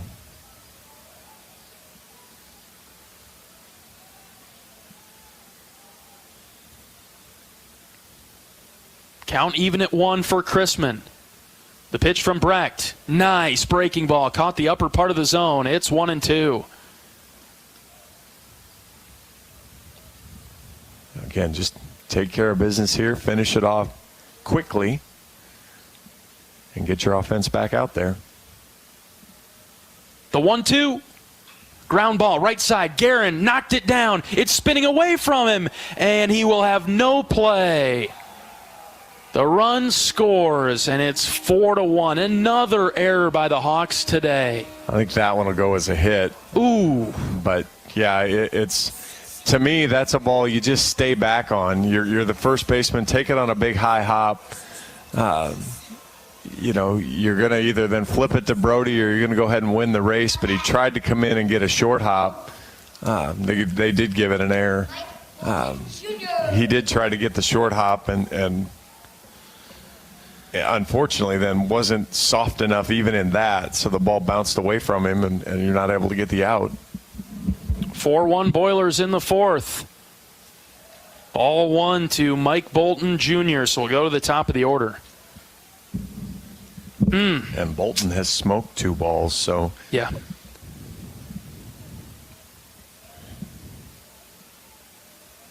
Chrisman at first base. Here's a line drive up the middle, another base hit.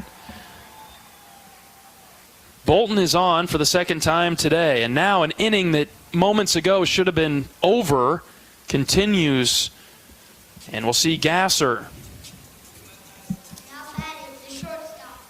And probably not great to see the third best hitter in the Big Ten at 418 stroll into the plate right now.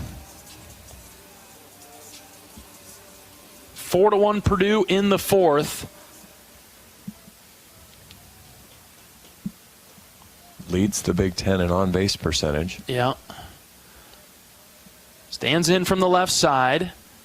Runners at first and second, 2 outs. He takes called strike on the inside corner.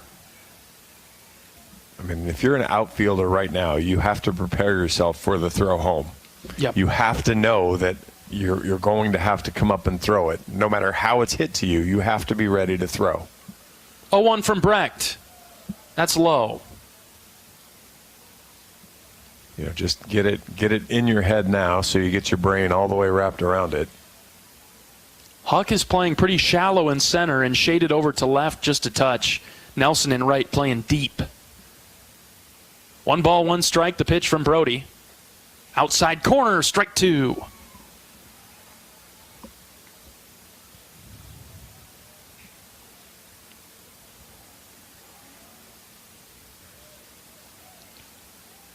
All right, minimize damage here. Just get back to the dugout.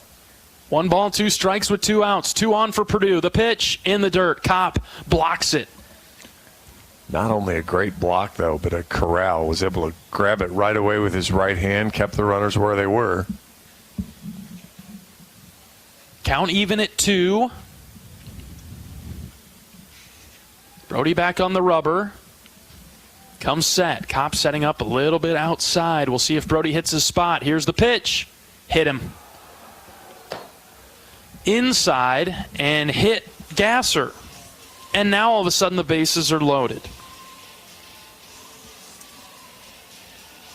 Yeah, there's some chirping going on right now. That was the Gasser's chirping right out to Brody as Brody just walks away from him. That'll draw Coach McGrath out of the dugout to go chat with Brody. Critical moment of the game. Iowa trailing 4-1. Bases loaded and 2 outs. And just for informational purposes, not, ifs and buts, but objectively the Hawks should have been out of this inning without any runs and without any of trouble that's now on hand. Right. This inning starts with this rally starts with a chopper down the first base line that's very potentially the third out of the inning, 80-90% of the time. And, we talked about it earlier, and we're right in the midst of it now. One of the things the Hawkeyes rely on is stellar defense, and it has been less than stellar through 3 2/3 innings here. 3 errors for the Hawks today. Bases loaded, 2 outs for Luke Gaffney. Brecht deals. Low, ball 1.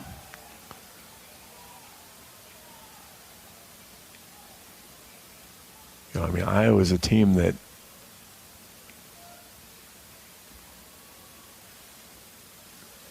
1-0 pitch. Ground ball, foul, left side. Oh, they don't have the Big Ten doesn't have the. There we go. Now they don't have team leaders in stats on fielding on the website, but Iowa is one of the better fielding teams. There we go. Second fielding team in the conference. 1-1, low and out, ball 2. So to make a third error in, average an error an inning is not what Iowa does. Right. And each one has come back to hurt Iowa today. And that's how you get beat on Friday for sure. Yep. 2-1, swing and a miss. 2-2. And like you talk about, John, limit it. Limit the damage. Okay, just give them one. Fine. Don't let this turn into anything catastrophic. 4-1 Purdue in the fourth. 2 balls, 2 strikes, 2 outs. Brody comes set. Here's the pitch. Ground ball up the middle. Mitchell, backhand, knocked it down, but that's it. 1 run's in. Here comes a second. Seager's trying to track down the runner at second base. Can't get there. And it is 6-1. So to your point, a ball that doesn't even leave the infield because you don't come up with it clean again, and that one will go as a hit. I'm not sure it's a 2 RBI single, but boy, it's just it's a tough spot. No, actually, they gave that an error. Man, that is.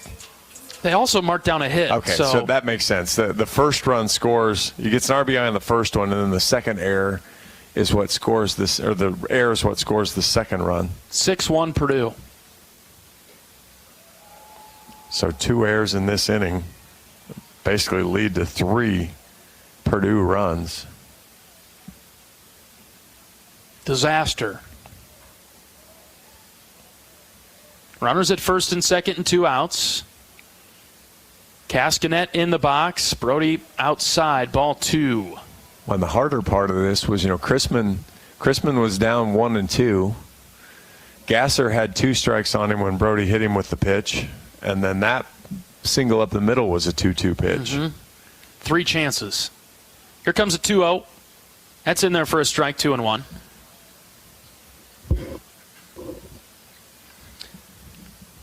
So yeah, this has been, whether it's Purdue's a pretty good hitting team, Brody not being his normal self where he's able to finish off some of those at-bats. Low to make it 3-1. And right back in trouble again. Activity in the Iowa bullpen. Beyond the right field wall. 3 balls and a strike. Here's the pitch from Brecht.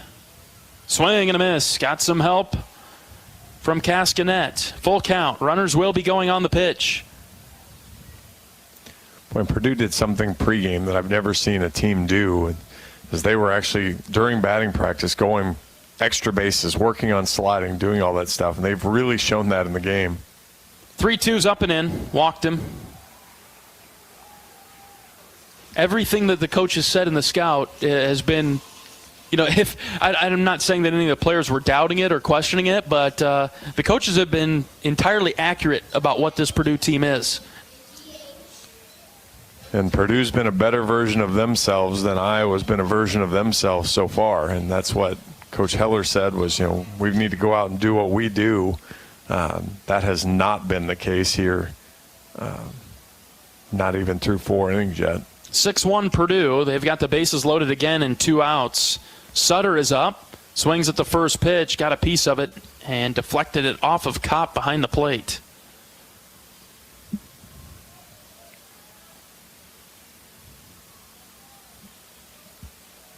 Yeah, I mean, the worst part of that error, aside from the 3 runs,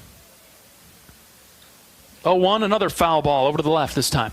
Is you cost Brody another 15 or 20 pitches. So instead of getting him through 5, getting him through 6, now it's get him through this inning and see what happens, whether you bring him out in the bottom of the 5th inning or not. 0-2, bases loaded, 2 outs, another 2-strike opportunity. to end this inning. Fastball high.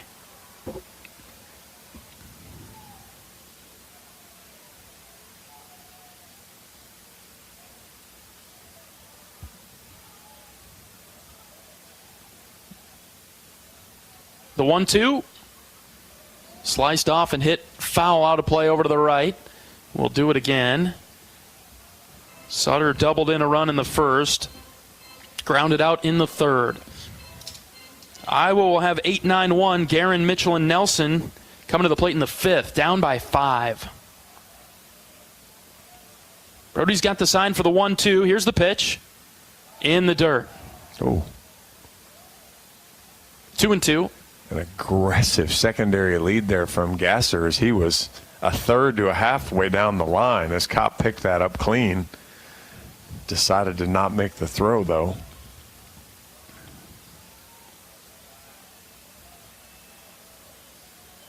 Two.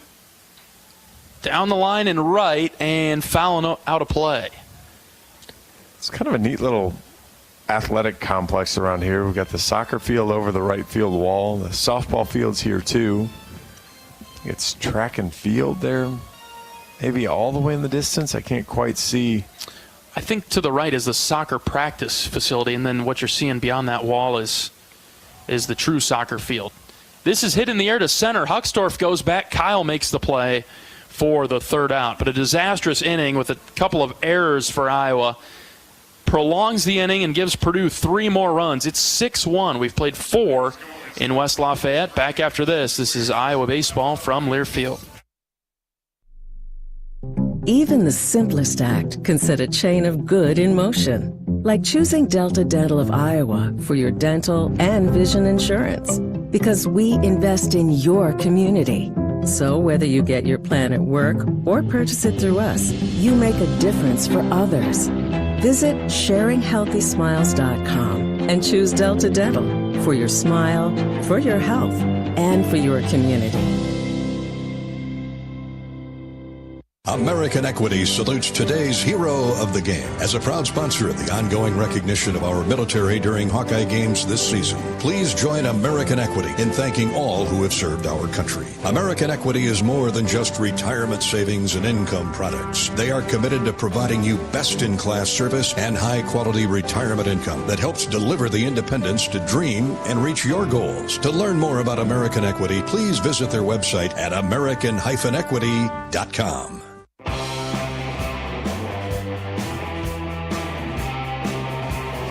University of Iowa Healthcare has the game plan for your same-day healthcare needs. If you need treatment for a common illness or minor injury, visit one of several UI Quick Care or Urgent Care locations throughout the Iowa City-Cedar Rapids corridor. Their care and expertise will help you get back in the game. UI Healthcare is proud to sponsor your Iowa Hawkeyes. Are you a Pat McAfee guy? Would you have been at the field house today if we were in town? I am a big Pat McAfee fan, yes, and looks like the show turned out great on campus. So despite the snow. Yeah. At least that's not happening here. That's about the only thing that could make this this game or this day worse the way it's going. 6-1 Purdue, top 5. Guerin will lead things off for the Hawks. Takes strike 1, low outside corner. Well, have to chip away. Don't need it all back right now, but see if the Hawks have an answer. 0-1, Guerin hits it foul straight back. Well, I think it starts with being more selective. Get back to what the game plan was of not chasing those balls on the edges. Morales throws it short of the plate, 1-2. Because the funny thing is Morales has either been on the edges or he's been 57 feet like that one. It hasn't really been, oh, he's kind of close. It's either been right there and like there. He tries to short arm a fastball and misses way outside, and its velocity's down. So he's gettable if Iowa just waits him out a little bit. 2-2 to Guerin. Swing and a miss. Chased a high heater. And that ball's out of the zone. Up. But all those up pitches look so good to hitters. Even with it being less than 90 miles an hour. The fastball high, no matter the speed. Gable Mitchell in the box, takes ball one. Well, because you get geared up to the speed the pitch is coming. And so, you kind of set your timing that way. Found back to the net, 1-1. So when all of a sudden you get, your timing is on that, 84, 85, 86 mile an hour fastball, and then you get, in that case, 88, but it's elevated, you just can't get up to it. Swing and a miss, 1-2. And that's, Gable swings at the same pitch there. It's 87. It's at the top of the zone. It's probably a strike, so I'm not suggesting he shouldn't swing at it, but it's outstanding location. That ball's probably out of the zone, and Hawks are chasing it again. Yep.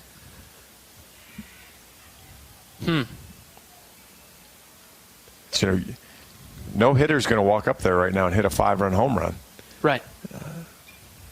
Chopper hit over to the left side, foul. Mitchell battling. And so, doing your 1/9 becomes even more important right now.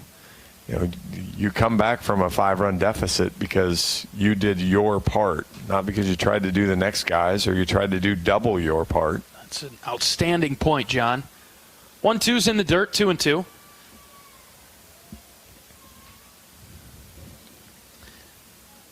Morales has allowed 4 Iowa hits. He's only walked 1. That was the leadoff guy. Yep. High and out, ball 3. Top of the order with Andy Nelson on deck.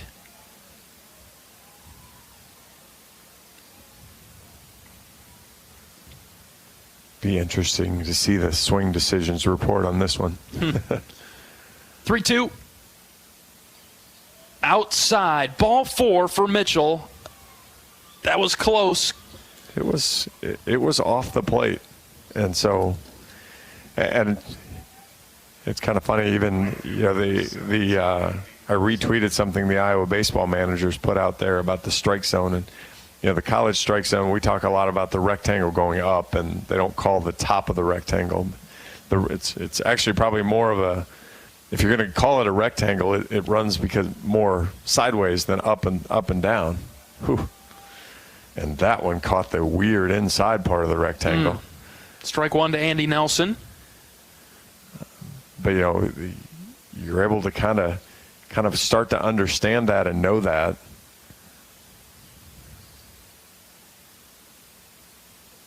Downstairs, count even at 1.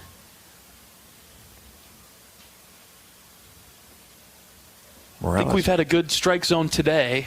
Yeah. And, Iowa swung a lot, so it's been hard to tell.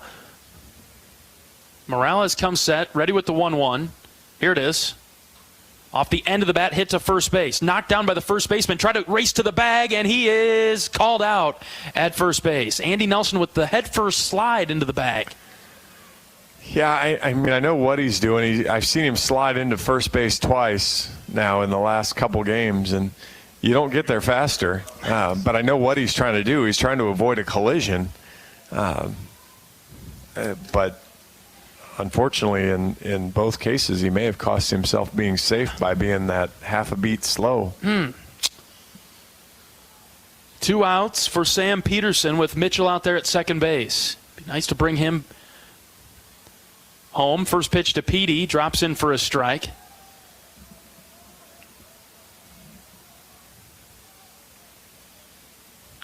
You really need the big hit here if you're Iowa. You've got to answer the 3 somehow. In the dirt, 1-1. Right there with you, John. Whether it's prolong the inning and push Morales closer to his end.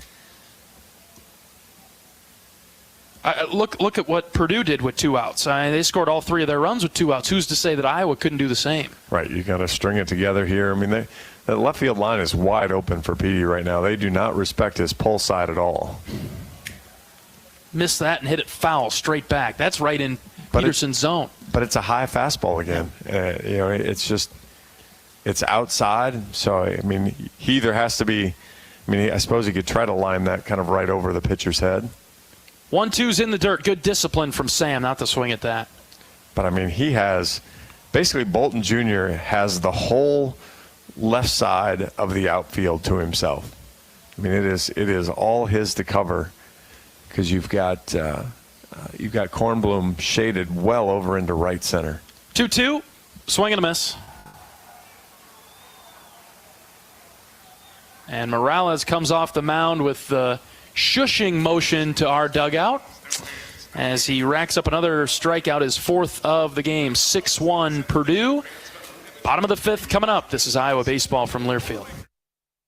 Nestled on the rolling greens of the iconic Finkbine Golf Course, Bumps Restaurant is open to the public year-round. Whether you're swinging by after a round of golf or just in the neighborhood, Bumps is your go-to spot for scrumptious sandwiches, shareable appetizers, and mouth-watering pizzas. Quench your thirst with our selection of local craft beers, or let our full bar serve you a refreshing cocktail to toast to your game, or just because it's 5 o'clock somewhere. Our happy hour from 2 to 6 p.m. is the perfect 19th hole. Be sure to follow us on Facebook and Instagram to catch our latest daily specials. And here's a little insider secret just for our radio listeners. Thursdays are not to be missed at Bumps Restaurant. It's BOGO Happy Hour. Buy one, get one free on select beverages from our happy hour menu. Whether you're a diehard golfer or just love a great meal with a view, Bumps Restaurant at Finkbine Golf Course is your destination. We're currently open Wednesday through Saturday. Swing on by today. Bumps at Finkbine Golf Course. Great food, great drinks, and the best views in town. See you at Bumps.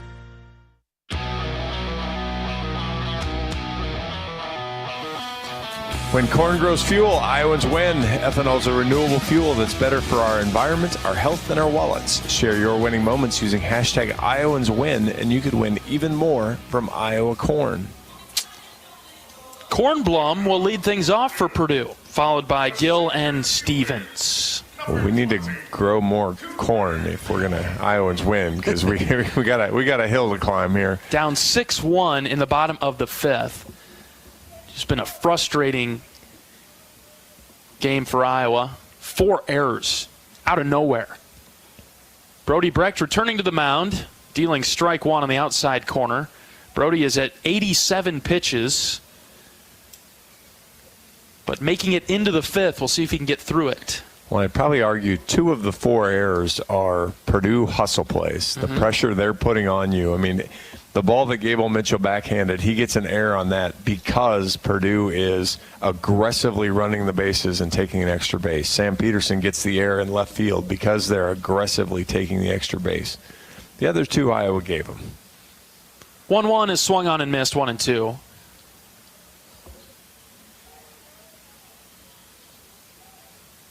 And all 4 have brought home Purdue runs. 1-2 from Brecht. Check swing. I think he went around. They said no. The pitch got away briefly from Kopp. The batter stayed in the box. It would have been an easy out at first base. Well, you have to stay in the box. You're selling that as the hitter of what? Why would I run? I didn't swing. That was a close check swing. 2 balls, 2 strikes. Brecht out of the windup is ready. That's high, ball 3.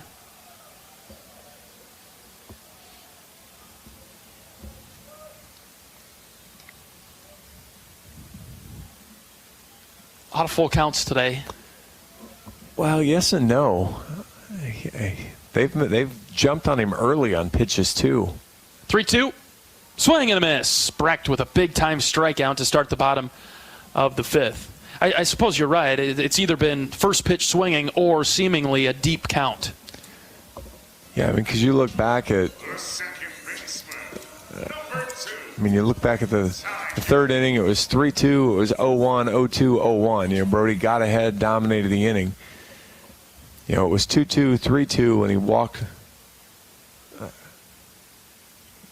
That misses outside. Actually, it was 0-0 on the single, 0-2, 0-0 on the bunt, 1-2. But then as he got into trouble that inning, 2-2, 2-2, 3-2, 2-2. 2-0 to Gill, the second baseman. Flied out a couple of times today. I mean, from an in the strike zone perspective, this is one of Brody's better outings, 61% strikes. as he goes 3-0 on a hitter now, but that just goes to show that you got to have the entire team clicking, right, to make a successful product.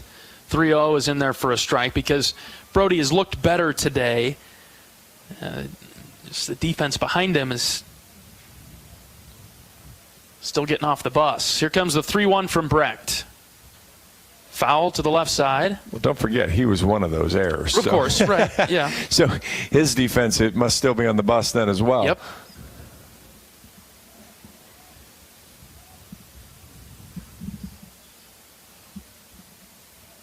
Another full count. Brecht ready, the pitch. Low and out, ball 4. You know, Purdue's done something that not too many teams have done against Brody. They have 7 hits. Right. You know, a guy that probably career batting average against is in the 140s. Came in at 153 for the season. Which is probably close to what his career against is. And so, you know, for a team to be hitting 320 or 333 against him, 7 of 21 is pretty darn good. 1 out for Stevens. Runner at first base. Pitch way outside from Brecht. Stevens 4 for 5 with stolen bases. I'm sorry, Gill 1 for 3 with stolen bases. So he fakes to go there, but he's been a guy that's been thrown out a couple times. Another fake go from first base, and Brody deals a strike this time on the outside corner. I just think, in watching a lot of the Purdue base runners, that's the MO. We're going to look like we're going all the time, just again to keep putting that pressure, keep putting that seed. Low, ball 2. You know, you're going to get bored yelling going at us, and eventually then we're really going to be going. I can see how all those antics would wear off if you punch them first, though. And so that's what's been a little bit disappointing is that runner takes off. Here's a ground ball to short. Seager's charging. He'll throw it on the run to get the runner at first base. Gill does slide in safely at second base. But that just the energy battle right away went to Purdue immediately. And they've been feeding off that the entire game. Yeah, Mike Bolton jumped on the first pitch of the game and lined it into left field, and you know, it's like, okay, hey, there's the chink in the armor, and they just kept kind of going from there. 2 outs for Chrisman, the 9-hitter. Swings at the first pitch and pops it up foul over to the left.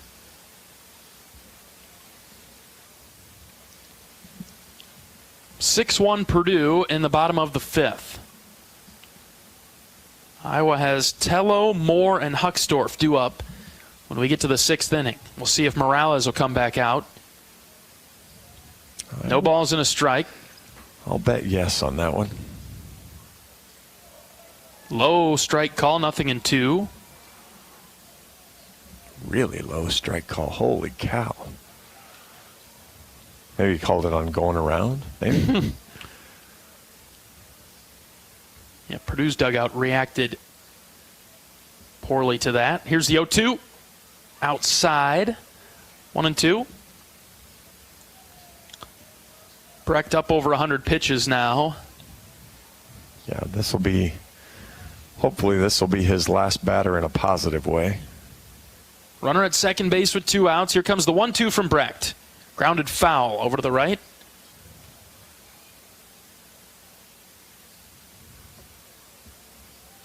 What do you like, John? You like the slider? You like fastball? Fastball still, velocity-wise, has not been where you typically expect to see it. This guy can't handle the fastball. Just really throw anything hard for a strike, and you're going to get him out. Here comes the 1-2. Oh, called a ball just outside. Good-looking pitch, and it's 2-2. Now go to the hard stuff, huh? Yeah, I mean, again, I think anything in the strike zone will get him out. There's no need to nibble with him. Here's a 2-2. Hit in the air down the left field line. Peterson sprinting over, still running. Sam is there, and he caught it in foul ground for the 3rd out. Nothing doing for Purdue in the bottom of the 5th. Iowa down by 5. Need to get the bats going. We're back after this. This is Iowa Baseball from Learfield. Hi, I'm Gary Dolphin, and if you want your home to be exceptionally comfortable during these cold Iowa winters and hot, humid summers, you need to turn to Dave Lennox and your local Lennox home comfort specialist. Lennox has been serving Iowa consumers since 1895, when Dave Lennox built his first furnace in Marshalltown, and Lennox is still building its high-efficiency furnaces and air conditioners there today. For the best home comfort system you can buy, it's Lennox and your local Lennox dealer. Lennox and the Hawkeyes. Now there's a winning combination. How do you become America's best-selling brand? Let's break it down. Innovative tech means smarter and safer driving. Intelligent all-wheel drive will keep you ready for anything. And built Ford tough trucks will always get the job done. Plus, come into your local Ford store today and get super low APR financing, big cash back, and great lease offers on Ford's full line of cars, trucks, and SUVs. That's Ford, and that's how you become America's best-selling brand. Sales claim based on calendar year sales.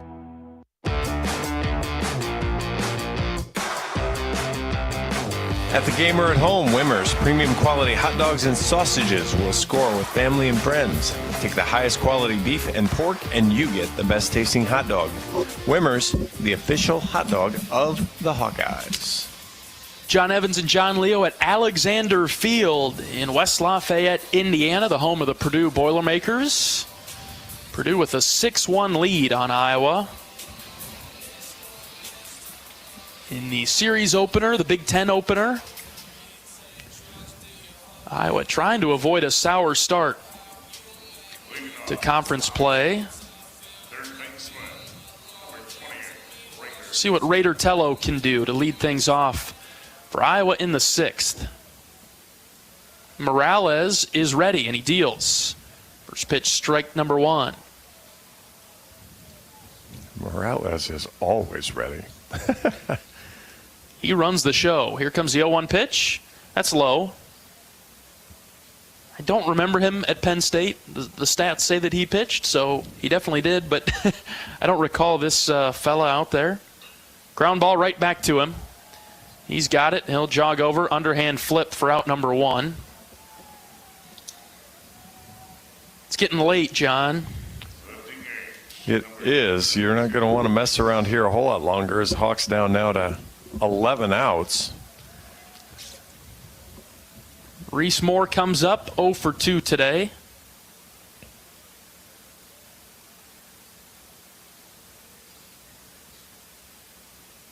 Up and in, ball 1. There is a pitcher in the bullpen now for Purdue, just getting loose, some light throwing. 1-0 to Moore. Catches the outside corner, 1-1. Is that Suval? Yes. Right-hander out there.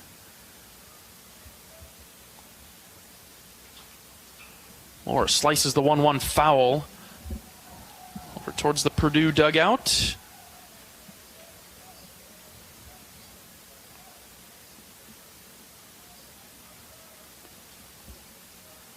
One ball, 2 strikes to the Iowa DH. The pitch from Morales. Swing and a miss. Second strikeout of the day for Moore. He's struggling in there right now today. Yeah, and I would have thought, obviously lefty on lefty, but this was a good type of lefty for him. He could kind of get up on the plate, look for a ball out away from him. But he's kind of gone fishing a little bit, especially, you get behind and it's tough. Strike 1 to Huck at the knees. Hawkeye hitters are all talking to themselves now. Huck's making hand gestures I don't normally see from him. Foul tip, 0-2. And wow, this has the potential to be an extremely quick inning for Morales. We'll see if he nibbles or if he comes right at Kyle. He's going to bounce one first. 0-2. High and out. He went the other route first. Now he'll bounce. Wild chase pitch, though, either way. Yeah, you were on the right track, John. I figured he'd throw that 58-footer first, but he threw a high fastball. 1-2 is hit foul over to the right. That time he just came straight back to the fastball. So, see, he got Reese to chase a ball, kind of that back foot slider. So see if he throws that one. in the dirt. Kyle lays off. And it's really how he's run up even though he's been extremely effective, how he's run up a pitch count. He's been ahead 0-2 and then doesn't throw competitive pitches. 2-2, Hawk hits down the line and right in foul territory. A diving effort comes up empty. That's Chrisman out there. He was playing basically on the line over there in right, really protecting the line. Well, again, and obviously it's worked for them, but look where the center fielder is at. I mean, this isn't. I need to get out the protractor to really figure out where he is, but he is at one of the sharpest angles over in right center field I have seen any team play. 2-2 to Huck in the dirt, ball 3. I'm right there with you, John. Particularly for a guy that's not throwing 97. Yeah. There's no reason to think that Iowa's going to be late on him. But the right fielder is standing on the line. The center fielder is shifted all the way over, and Bolton is all by himself. 3-2, swung on and missed. Hucksdorf chased in the dirt for the third out. Bottom of the 6th coming up. Iowa down 6-1. We're back after this. This is Hawkeye Baseball from Learfield. To anyone passing through our state, fields and fields of corn might be what they see. But the people who call Iowa home know it's so much more. Corn is ethanol, a homegrown, renewable fuel. Corn is delicious pork, beef, poultry, and dairy. Corn is in 4,000 products we rely on every day. So yeah, our highway views are full of corn, and we're proud of it. Because corn grows Iowa. Show your support for Iowa corn farmers at iowacorn.org/fan of corn. Want to test drive U.S. Cellular's award-winning network? It's free for 30 days. Want to test drive U.S. Cellular even faster? Just get a race car driver to be your personal chauffeur. Just let me buckle my... Whoa! Hey, my calls and data work great out here. Test drive U.S. Cellular free for 30 days. Named the leader in 5G coverage in Iowa. You can pull over now. Please? U.S. Cellular. Built for us. Terms apply. Awards based on open signal independent data. Visit uscellular.com for details.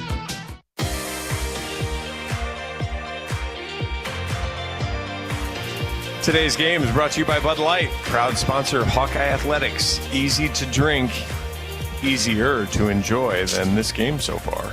Yeah, 6-1 Purdue in the bottom of the 6th. Iowa goes to the bullpen, and the Hawkeyes will bring in Caleb Strack, a left-handed redshirt senior from Little Falls, Minnesota. 5 appearances on the season, 2 1/3 innings, 3 hits, no runs allowed. 2 walks, 2 strikeouts. Opponents have hit him up at a .300 batting average so far, but do you think this is one of those situational things? He'll face a couple of lefties with Bolton and Gasser.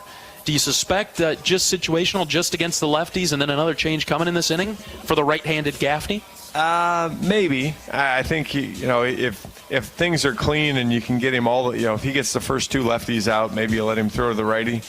But I think you try to go ahead and you hold it where it is right now and try to give yourself a chance. You've got 9 outs left, and so try to keep the margin at 5, which is unfortunately plenty. But you're a good hitting team, so keep kind of doing your thing here, and gotta put up zeros now as a defense. Strack ready, deals to Bolton, and another base hit into the right center gap. Hucksdorf sprinting over to cut it off. He does so, and a hard round by Bolton at first. He'll stay right there. Man, he's a really good hitter. Well, and you see it right there. He is going. He is going to second base. It's not I've got a single and I'm going to jog my way down to first base. It's in the grass, and so I'm thinking double. And I'm going to not stop until you make me stop. And Huck had to come over, make a good play, and then Bolton jams on the brakes and heads back to first. He entered the game hitting .232. I'm surprised by that. He has hit 4. That ball was 105 off the bat. And he hit two similar balls off Brody. So, yeah, I'd agree with that. Plus, you don't steal 74 bases by not getting on base. Yeah. This is Gasser now, squaring to bunt, pulled it back. Strack deals a strike, count even at 1. Purdue with 8 hits, Iowa with just 4.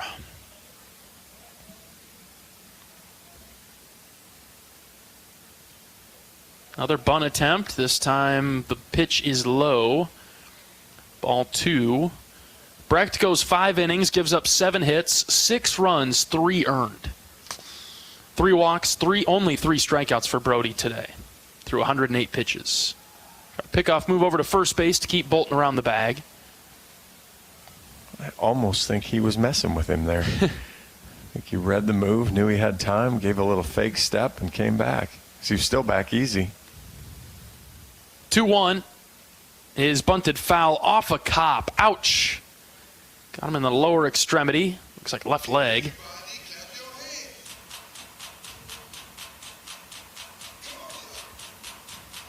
Chaz Wheatley throwing in Iowa's bullpen. Yeah, like I said, right now I think you're just in a spot where you're trying to see how many zeros you can put up if you're Iowa. Give yourself a chance to come back in the late innings. Here's a 2-2. Foul over to the left. Late swing by Gasser. One of those I got to stay alive swings. Well, that's just good. That's just really good bat-to-ball skills there to just kind of, you're fooled. It's almost by you, but, oh, no, it's a strike. And so you go ahead and slap at it and see another pitch. Another 2-2. Same result. Foul over to the left side. And it's part of how, Brody only struck out 3 guys is because they have good bat skills with that.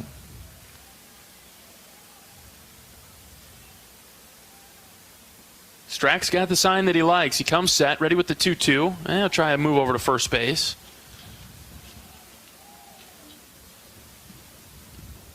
It's been 2 big innings for Purdue.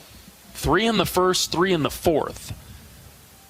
Iowa offensively, though, totally shut down. Only 1 run, 4 hits. Runner takes off. 2-2 is outside. Throw down to second base. Late.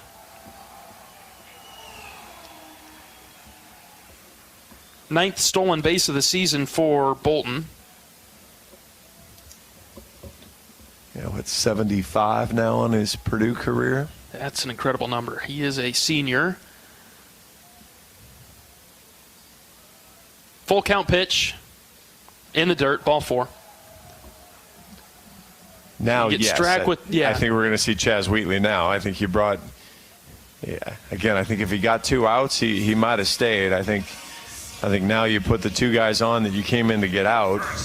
I don't like his chances of staying in the game at this point. Still no sign of Coach Heller yet. He approaches the stairs. And no move. Go with Gaffney. Strack stays in. Nobody out. Runners at first and second. Try a pickoff move, though, to second. Now this might open the window for Coach Heller to go get Caleb, and he will. Pitching change coming for Iowa in the bottom of the 6th. The Boilers lead at 6-1. They've got 2 on and nobody out. We'll take a pitching change break. We're back after this. This is Iowa Baseball from Learfield. The big game. Family. Friends. We know you count on Alliant Energy to deliver the safe, reliable energy you need, whether you're watching the game, cooking your famous burgers, or leaving a light on for loved ones. For us, it means going beyond the expected to make sure we're planning for the energy you need today and tomorrow. That way you can keep your eye on the ball and focus on what's most important to you. Find out more at alliantenergy.com/poweringbeyond. Want to test drive U.S. Cellular's award-winning network? It's free for 30 days. Want to test drive U.S. Cellular even faster? Just get a race car driver to be your personal chauffeur. Just let me buckle my... Whoa! Hey, my calls and data work great out here. Test drive U.S. Cellular free for 30 days. Named the leader in 5G coverage in Iowa. You can pull over now. Please? U.S. Cellular. Built for us. Terms apply. Awards based on open signal independent data. Visit uscellular.com for details.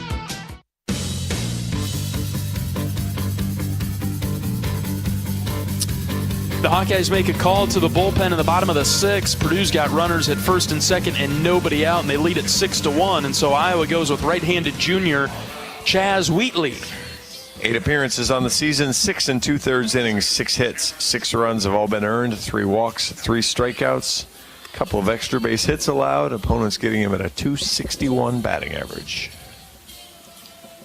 Chaz has enough movement on his pitches to induce a couple of ground balls, and that would be a positive step in a game right now where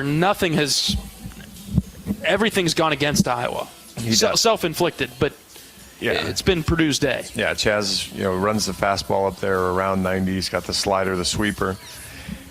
The really interesting thing here is even if he gets say he gets the perfect 6-4-3 double play ball, Bolton is going to round third and try to score. Mm-hmm. I mean, you can just see the way they round ground balls. So it would be the second out, the second ball gets to Guerin. Normally you pop off the bag, you're kind of happy. Again, I know you haven't seen Major League, but when the guy catches the ball at first, he turns and he looks at the umpire looking for the call, and Willie Mays Hayes comes sprinting around third and scores. That's what Bolton will do if Iowa even gives him a hint of letting your guard down not for a second. Paying attention. Yeah, again, it's that full pressure, and especially when you're up 6-1, you can do it because you got thrown out, big deal. There's that extra incentive to be aggressive because you're ahead, and so you're kind of playing with house money on that side. First two runners get on for Purdue in the bottom of the sixth. The batter's Luke Gaffney. He squares to bunt, puts it down the third baseline. It'll trickle foul. And so he'll have to come on back. We've seen Wheatley's confidence grow the past few outings. He's been, unfortunately, the ERA is obviously not where he wants it to be, but that was kind of mostly a one outing idea. He's been pretty good around that, but I was just thinking, how many times do you have your 3-hitter with 14 extra base hits square to bunt? You're right. Other than pretty surprising. Trying to continue to put pressure. See if he does it again. He keeps the hands back this time. Ball 1. 6-1 Purdue in the sixth. Iowa's got the bottom half of the order coming up. Nobody out, runners at first and second. Wheatley out of the stretch, deals the 1-1. Swing and a miss. Boy, fooled Gaffney. That pitch was way outside and low, and Gaffney swung at it anyway. Yeah, 83-mile-an-hour changeup that's just nowhere to be found near the strike zone, but goes after it anyway. 1 ball, 2 strikes. Chaz delivers. Got him again. Swing and a miss. And a little passion from Chaz right there coming off the mound. He's fired up. That's 1 out. Well, this is a spot, too. Everybody on the team is a competitor. Chaz wants a bigger role. You want a bigger role, claim it for yourself right here, right now. Show Coach Heller why, and show Coach McGrath why they should have confidence in you in tight spots. Gets the first out. The strikeout. Now Cascanet comes up. Runner still at first and second. 1 out. Try a pickoff move to second base. Bolton is back.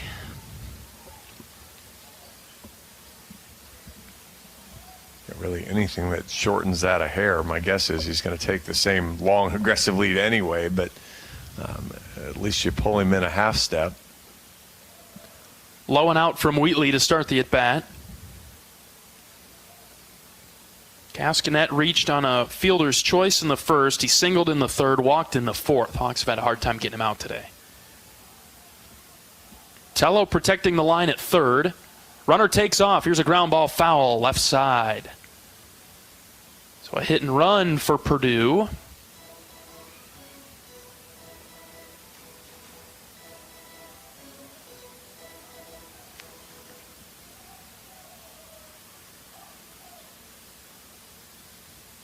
Wheatley looks in for the sign. He's got it from Kopp. Check on the runners again. Here comes the 1-1. Outside, Davis full extension reach for it, 2-1. Meeting halfway between the mound there. Mm-hmm. Yeah, Chaz got away with a couple pitches in the last at-bat when Gaffney helped him out and chased. Cascanet hasn't done that to the same level here. Wheatley's got to hurry. He's got 1 second to throw it. Got to start it. He'll step off. Did he get off in time? Yes, he did. Stepped off the back of the rubber in time. 2 balls and a strike. Chaz has got the sign. He's ready. And the pitch. High and tight, ball 3.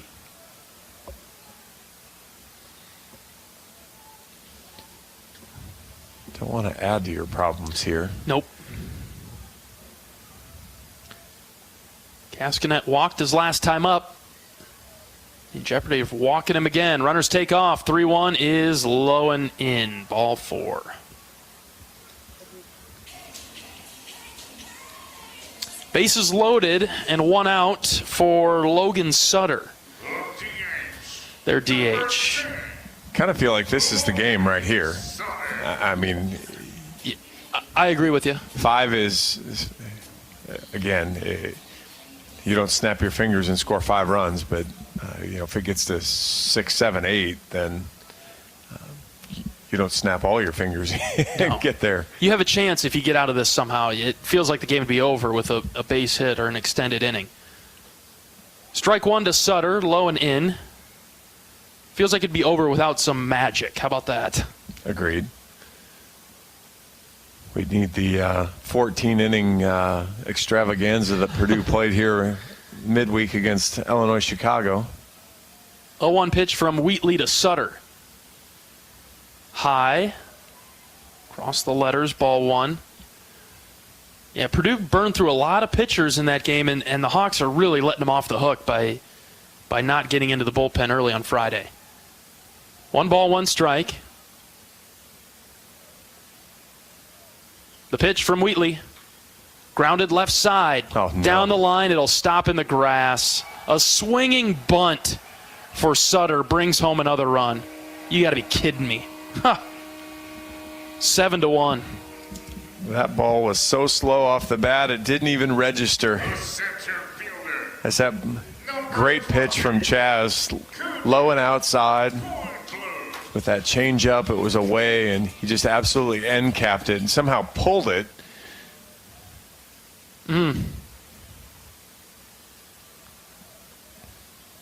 Kornblum comes up, 1 out, bases stay loaded. Corners come in for the Hawks. Wheatley pitches, strike 1 on the outside corner. That's one of those. That's one of the unlucky, or. Yeah, you can't really tip your cap to that. It wasn't. No, there was no skill involved in that one. There we go. Yeah. 0-1 from Wheatley is just a bit low. But unfortunately, that's when you put yourself in that spot. You had 2 walks, John. 2 walks in the inning. Yeah, you had a single to lead it off. You had a walk. You got the strikeout. You had another walk, and so you put yourself in that spot. You allow the lack of skill, unluckiness to do damage. Strike 2 from Wheatley. It's 1-2. 7-1 Purdue in the 6th.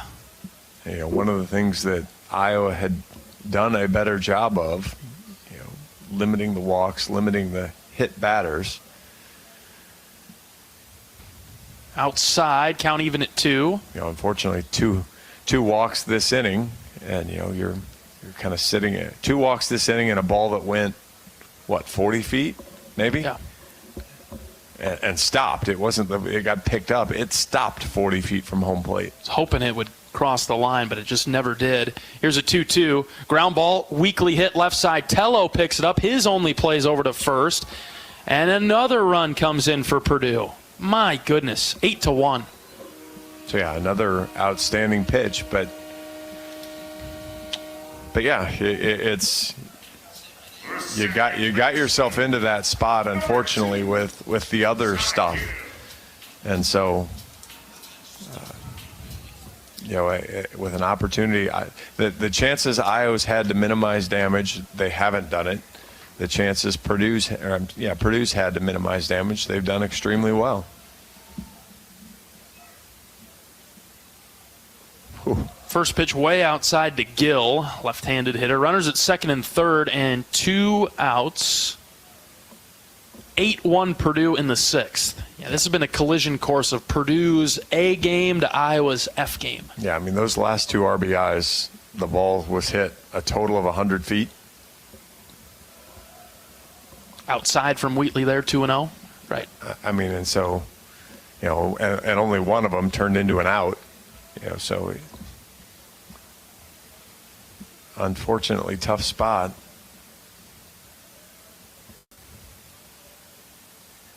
Wheatley's 2-0 is fouled back. And now it's, whether you have enough horsepower to make the comeback or not, it's still do something positive. Get Morales out of the game. Get through some of the arms in the bullpen. Mm-hmm. That's the next order of business. 2-1 is in there for a strike, 2-2. Even if you only score 2 more runs, or even if you don't score any more runs, draw some walks, get 2-3 hits, something that cycles Purdue through a couple pitchers, or at least you'd like to see at least 2 more Purdue pitchers. You might not get there at this point. 2-2's hit on the ground up the middle. Seegers takes it on a funny hop. He'll throw it to first base to get Gill in time for the 3rd out. 2 more runs come across. Purdue leads at 8-1. We're back for the 7th after this. This is Iowa Baseball from Learfield. Chef Grunder, let's dive right into the machine shed. Fridays here mean all you care to have fried or broiled North Atlantic cod. Or try our bone-in seasoned catfish lightly fried. More of a salmon lover? Choose between the machine shed's white wine sauce or apple bourbon glaze. Our sauteed savory shrimp will satisfy your taste buds with Old Bay seasoning and Asiago cheese. Join us this Friday for seafood worth savoring at the Shed. Iowa 80 and Hickman Road, Urbandale, and Iowa 80 Northwest Boulevard, Davenport. Have you heard about this new type of television experience from Epson? It's called the Epic Vision Ultra Laser Projection TV. It combines a new type of laser projection technology along with a unique Epson Silverflex screen to produce an epic 120-inch 4K Pro UHD picture that's up to 4 times bigger than a traditional 60-inch TV. There's no better way to watch live sports, and watching Iowa basketball play live on this big bright TV is simply awesome. If you're a sports fanatic like me, you need to check this new Epson TV out for yourself. Visit Epson.com/TV to learn more.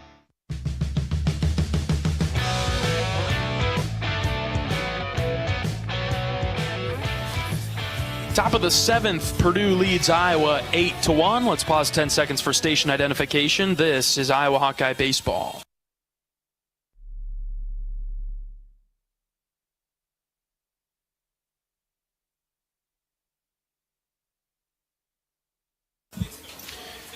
Davis Kopp will lead things off for Iowa.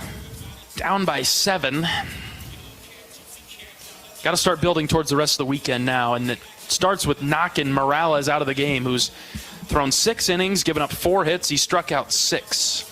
On 104 pitches, but you leave him in the game because you're ahead 8-1. So, as long as you aren't going to physically harm him, you let him throw, see if he can get an out or 2 here. If he can get all the way through three more outs, great.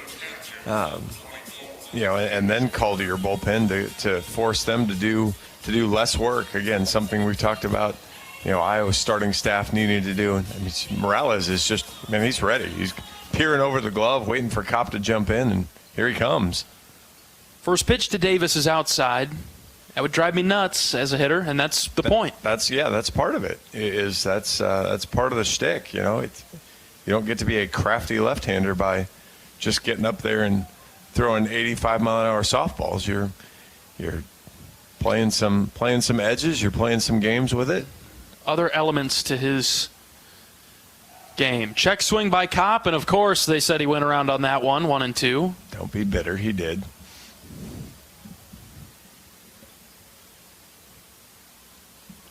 Morales ready as Kopp gets in the box. Here comes the 1-2 pitch. Swing and a miss. Chase that in the dirt. Out number 1. You got to start seeing some more competitive at-bats by the Hawks. Well, that's 3 strikeouts in a row. Morales has racked up 4 in the last inning and 2/3. Which is a guy that's not really a strikeout pitcher, So again, it's zone expansion as guys try to, you couldn't hit a 5-run home run. Well, you certainly can't hit a 7-run home run. First pitch strike to Seegers on the outside corner. that's the one. If you're Michael, you've got to take that pitch. You hate being behind, but you have to take that pitch. Squared to bunt, pulled it back, and then it was called a strike down the heart of the plate. 0-2. Iowa's last hit came in the 4th inning. We're in the 7th now, down 8-1. Here's the 0-2, low and in. I like what Michael's doing, though. He's getting out of the box. He's taking his part of the 10 seconds and getting out. Break the rhythm of Morales a little. 1-2. Called third strike at the knees. And that brings Coach Heller up the top step, and he's letting the home plate umpire know about it. Coach Sutherland's got both of his hands extended, leaning on the top rail. Coach Heller is totally out of the dugout now, making his way to home plate. Well, he's not mad about the strike call, and the motion was broken. Morales, and he does that. They knew in the scouting report he did it, but he brought his leg up and he held it, and then he held it, and then he went forward. He busted up the rhythm of the motion. I don't know what the exact rule is of what's allowed there, but it was not a continuous move toward home plate. Long pause as he held the leg there and threw everybody off. That was the first time we'd seen anything like that today. Everything's been a quick pitch. If he's done anything different, it's been to shorten. And now Guerin is in the box, and the home plate umpire finally stops him. Stopped at mid-windup. And now the Purdue coach is out of the dugout. And he's having a discussion with the home plate umpire. His guy has been borderline all game long with how quickly he operates. And Greg Goff is going after Guerin a little bit, saying that Blake's in the box, and, well, if he's looking down, then our guy's good to throw it. Well, so in this case, then, let's give the play-by-play of it, John. Blake is in the box. Well, it really is then. It's Seegers, like what Seegers did. Blake swings at the first pitch, hits it foul over our head. You really have to get out of the box. But the way the rules are written now, it's hard to get out of the box because the umpire's always shushing you back in. And now the clock isn't started, which I'm not sure why, but that should be Blake gets the 10 seconds. 0-1 is inside, 1-1. So Guerin's out of the box, still out of the box. He's standing in the box now, taps the plate with his bat. Now we're ready. 1-1. Blake takes for a strike, 1-2. But that's what he has to do because the way that Morales is pitching, if he doesn't get out of the box, Morales is throwing it. And as soon as he steps in, Morales is coming. Clockwork. Here's the 1-2 to Blake. There's the long pause, and they will call something this time. What are they going to call? Oh, wow, the Hawks are really fired up. And that is the ultimate middle finger that Morales just threw the Iowa dugout again because he held it even longer that time, almost to prove a point. Way more dramatic. Right. And now his coach is out there. I mean, this is... So now that's called a ball. Right. And the pitch went to the backstop because he basically stopped because the home plate umpire came out from his stance and moved towards home plate. I mean, what a... This is going to turn chippy, isn't it? The really interesting thing of this is if you're Purdue, why do you want to wake Iowa up? It may not cost you today, but why do you want to do that? It's just an interesting choice of operation, gamesmanship. 2 balls, 2 strikes for Guerin now. Morales out of the windup. He's ready. Normal delivery there, and he strikes Guerin out. And you just got a bench warning because he just went berserk on an 8-1 strikeout. He might have just got tossed. At least got the bench warning. And you're exactly right, John. Waking the Hawkeyes up, and it might not be this game, but Iowa better take offense to this. You better get sick of this. If you're in the Hawkeye dugout and you aren't mad, you're not a competitor, and I'm not sure why you'd come back. 8-1 Purdue will stretch things out for the bottom of the 7th. Hey, Hawkeye fans, it's time for the Blue Bunny 7th inning stretch. You know what to do. Get up, stretch those legs, and go enjoy the best 7th inning stretch tradition of all, Blue Bunny ice cream. Blue Bunny's a proud sponsor of the Hawkeyes in the 7th inning stretch. You are listening to Hawkeye Baseball from Learfield. Our mission at Oak Knoll is to provide exceptional retirement living and health services through life care. I'm Steve Rowe, CEO. We are a not-for-profit life plan community and have served the Iowa City area for 57 years.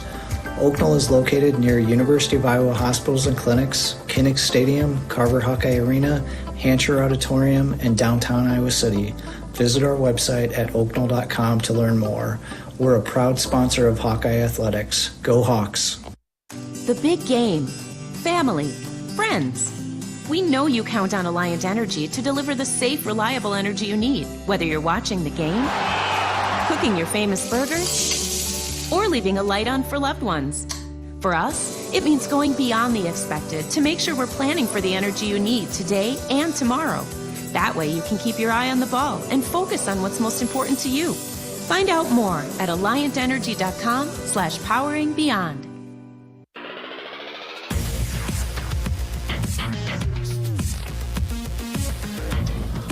Bottom of the 7th inning, Purdue 8, Iowa 1. The Hawkeyes go to the bullpen, and they'll turn to right-handed freshman from Omaha, Drew Durhamer. 5 appearances on the year, a 5.79 ERA, 4 2/3 innings, 5 hits, 3 runs have all been earned, 2 walks, 4 strikeouts.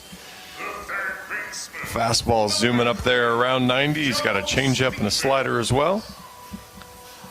And hopefully he has a tolerance for irritation. We'll see it pretty much right away. Joe Stevens leads it off for Purdue. 8-9-1. Durhamer deals high and in, ball 1. Both head coaches not thrilled with the home plate umpire. That is a given at this point. 1-0 pitch from Durhamer, popped up, straight back, and it's 1-1. This is year 3 for me doing this. I have not seen a team act this way. Really? None. Wow. This is new. I listened to you when you were doing the Lehigh game. You noted that the Lehigh players were awfully vocal, but still not the same way. 1 and 2 there on the outside fastball. Yeah, not the same way. I mean, they were more to themselves. I mean, there was something there with Volk, but it was still different. Just outside from Durhamer, 2 and 2. I mean, again, the whole pause and hesitation thing, the second time was almost a, hey, I'm just going to taunt you with this. Yeah, and then the strikeout of Guerin, and then basically dropping to the knees for Morales and double fist pumping towards the Iowa dugout, just to give a little added perspective of what we're seeing. Which is what I think got him ejected, but 3-2. Right down the middle. Called third strike, and Stevens can go pick up his bat that he launched to the dugout and take it back with him. Out number 1. We'll have a pinch hitter here for Chrisman. Chrisman is announced, but he'll walk back. Aaron Dolney. Dolney will come to the plate with a .269 average, 26 at bats this season.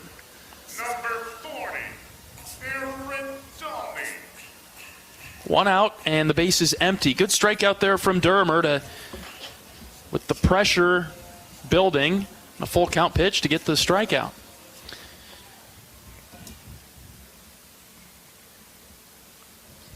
Left-handed hitter. Ball low to start the at-bat. Drew has had he's had ball bucket duty during batting practice down the right field line, so he's one of my buddies, inside sources down there during batting practice to get the scoop. 1-0 from Durhamer. That's a beauty, a swing and a miss. The scoop today was he played outfield in high school and he didn't pitch. So I'm not talking real deep dirt here, but that would be news to me. 1-1, outside corner, strike 2. I don't know why he didn't pitch in high school, John. He's pretty good. No, just when he didn't pitch, not that he didn't pitch in high school. I was going to say, that wouldn't line up. That wouldn't make a ton of sense. You can't pitch every day. Come on, John. Here's a 1-2, just low. Yeah, that'd be pretty impressive. And not I don't know what I was thinking. I don't know. Not pitch in high school and roll here as a freshman. Hey, here I am, coach. I'm a little rattled. Sign me up. So they've gotten to you. I got it. Here's a 2-2. Ground ball, right side, fouled in the box.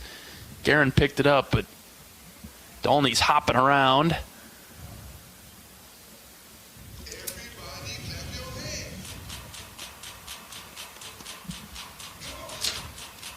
Cade Obermuller gets the start for Iowa tomorrow. What will appear to be a backs-against-the-wall start again for him. Yeah, give Iowa a chance to have a rubber match on Sunday. 2-2 out of the windup. Dermer deals. Swing and a miss. Nice changeup outside corner. Back-to-back strikeouts for Drew. This is good experience for him too. You know, again, talking about another guy trying to carve out a role, and you just need to take the best advantage you can when you get a chance to get on the mound. He's done a nice job through 2 outs here, but look at the hardest Boilermaker to get out today. This is Bolton, top of the order, squared to bunt. That's a ball low. Yeah, his 1 out was a rope at Andy Nelson too. Where'd that hit him? Hit him somewhere. I'm not sure where. It bounced. It bounced up, and I think it went between his legs, or maybe right across the shins. I'm not sure, but he sold it really well, and he's at first base. The dugout is asking Davis Cobb. Davis basically gave kind of the shrug. He wasn't sure that it actually hit him either, but couldn't tell for sure that it didn't. So I don't know if we have a challenge here today or not. Bolton's at first base. Gasser is the batter. Ball 1 outside. I don't see anything close by that would be a video review station anywhere. Yep.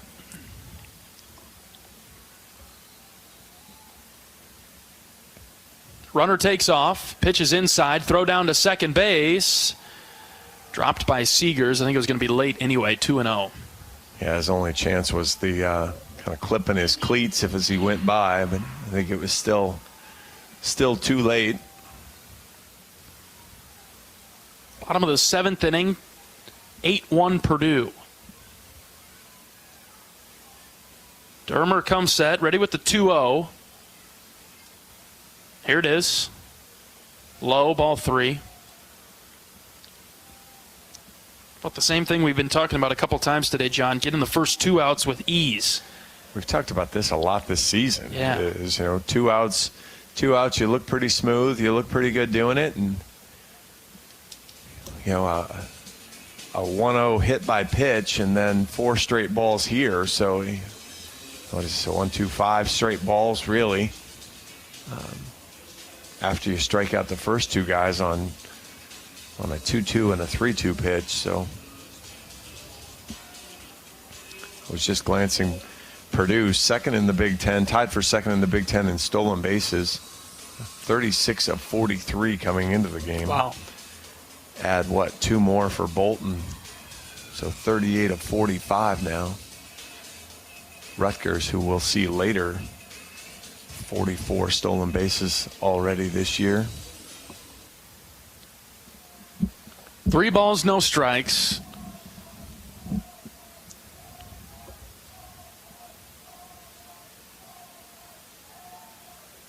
Pitch low and in the dirt. Runner taking off for third. He'll get there. Tough play for Davis behind the plate. Well, and that's that constant pressure, a good dirt ball read there. Able to take it, and with the good secondary lead anyway, you can be a little bit more aggressive anyhow. All right, 2 outs. Runners at the corners for Gaffney, who's coming up.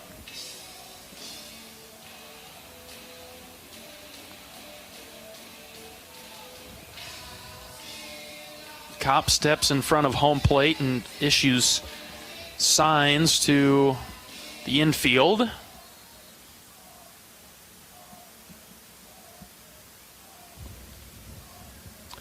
Now we're ready.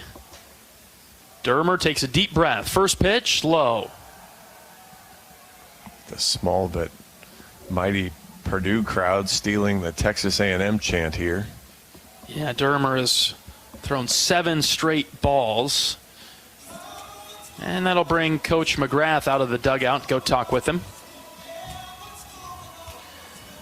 As a proud sponsor of the Iowa Hawkeyes, U.S. Cellular wants you to make the most of today by choosing game day traditions first and scrolling later. U.S. Cellular, built for us. 8-1 Purdue in the 7th. 2 outs, 2 on for the Boilers. Do you want to talk about your broken bracket? Why did I have Kentucky going anywhere in my bracket? That was a questionable decision. Kentucky? What was I thinking? One of the Final Four. Just disaster. What's going on in the basketball world today, John? Anything of note? San Diego State with a nice comeback win, 69-65 over UAB. Otherwise, it's been more favorites today. All right. 1 ball, no strikes, 2 outs. Dermer throws it low and out. Are you a Cinderella fan? Do you like the upsets? I just like good games. I like good games, too. I am almost anti-Cinderella. Since I stopped filling out brackets, then, yeah, it doesn't matter to me anymore. And it's probably the Cinderellas were probably why I stopped filling out brackets. Another cause for frustration for me.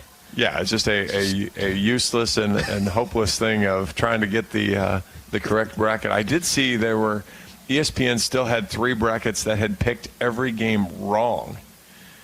I think I'd be better at that. 2-1 is ripped into center field, base hit. Mitchell gave a great effort to leap up and catch it, but just over his glove. 9-1 Purdue.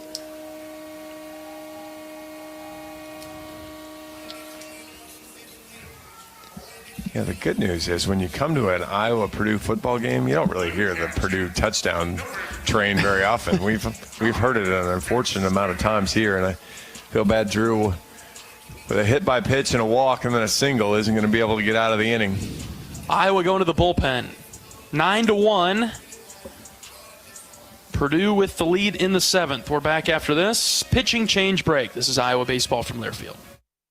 Does your company attire make you feel like you're always fourth and long? It's time for a change. Hand the ball off to Authentic Brand and watch your team transform into MVPs. On game days, our team dresses like champions in Authentic Brand. Ensure that your company's reputation remains untarnished by using nothing but the label specifically designed to display your company's identity.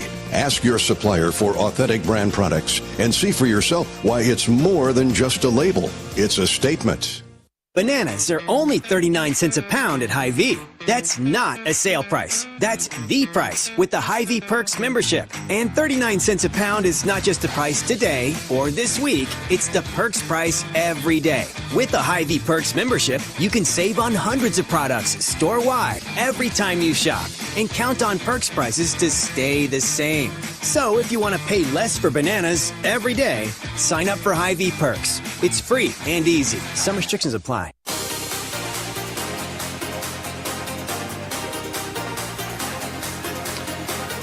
Bottom of the 7th, Purdue 9, Iowa 1. The Hawkeyes will bring in sophomore right-hander from Winterset, Justin Hackett. 2 1/3 innings and 3 appearances, giving up a hit. He's given up 3 runs, but none of those were earned. 3 walks, 6 strikeouts. Opponents getting him at just 100 batting average. Fastball is going to be slightly north of 90. He's got a changeup then and a slider and actually a good curveball as well. So good mix of pitches. Kind of working his way back, just trying to find a good rhythm. We had a good breakfast with him and Ben Dete this morning at Triple X Diner or something to that effect. Yes, as featured on the Food Network's Diners, Drive-Ins, and Dives. What'd you think of it this morning, John? I thought it was very good. Pancakes were very competitive with Bluebird pancakes. Whoa, that's big news. They look great. See if we wind up there tomorrow. Tomorrow morning's going to be a little earlier with the earlier game time. Yep. All right, Hackett comes into the game with runners at first and second. 2 outs. Cascanet is the batter, right-handed hitter. On the ground off of Tello's glove at third into shallow left. Another run will come to score. Here's the throw to third base, dropped by Rader. It's 10-1. Just a rocket off the bat of Cascanet and off the heel of Tello's glove on one hop.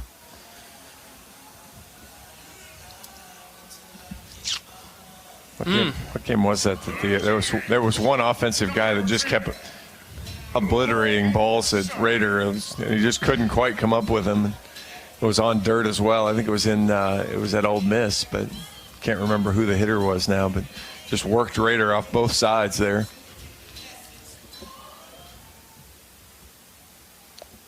Let's get this all out of our system today. How about that? First pitch strike to Sutter. Runners at the corners, 2 outs. It's 10-1.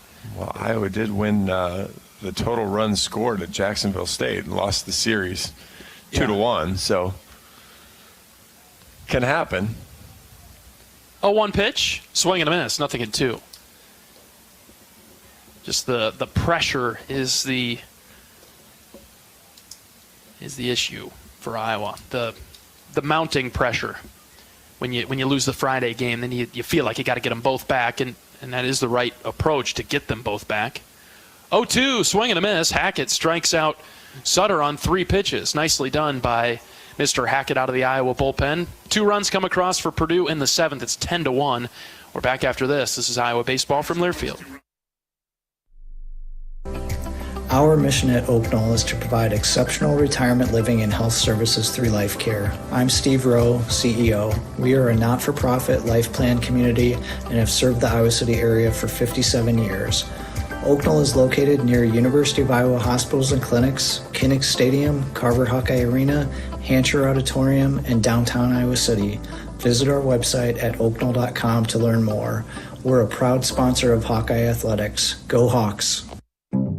Even the simplest act can set a chain of good in motion, like choosing Delta Dental of Iowa for your dental and vision insurance. Because we invest in your community. So whether you get your plan at work or purchase it through us, you make a difference for others. Visit sharinghealthysmiles.com and choose Delta Dental for your smile, for your health, and for your community.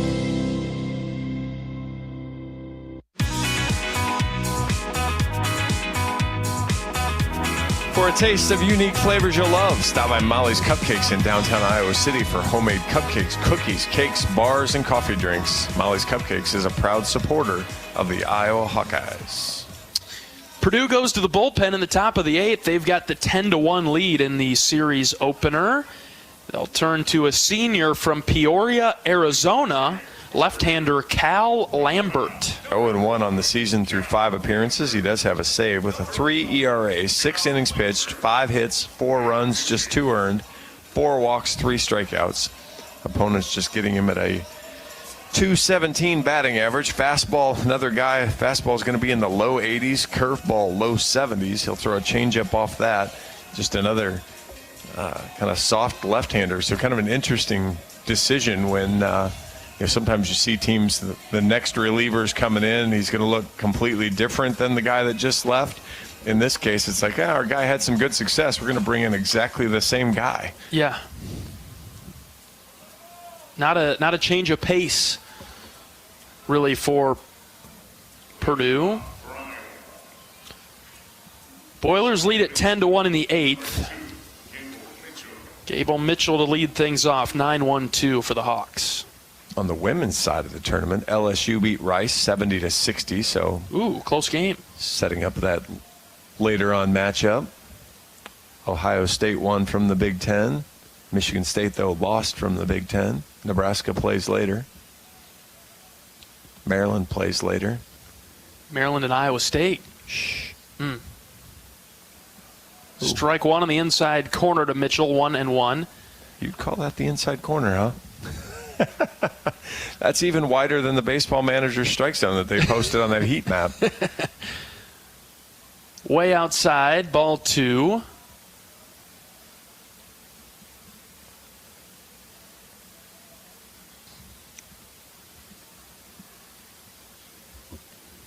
Mitchell today 0 for 1.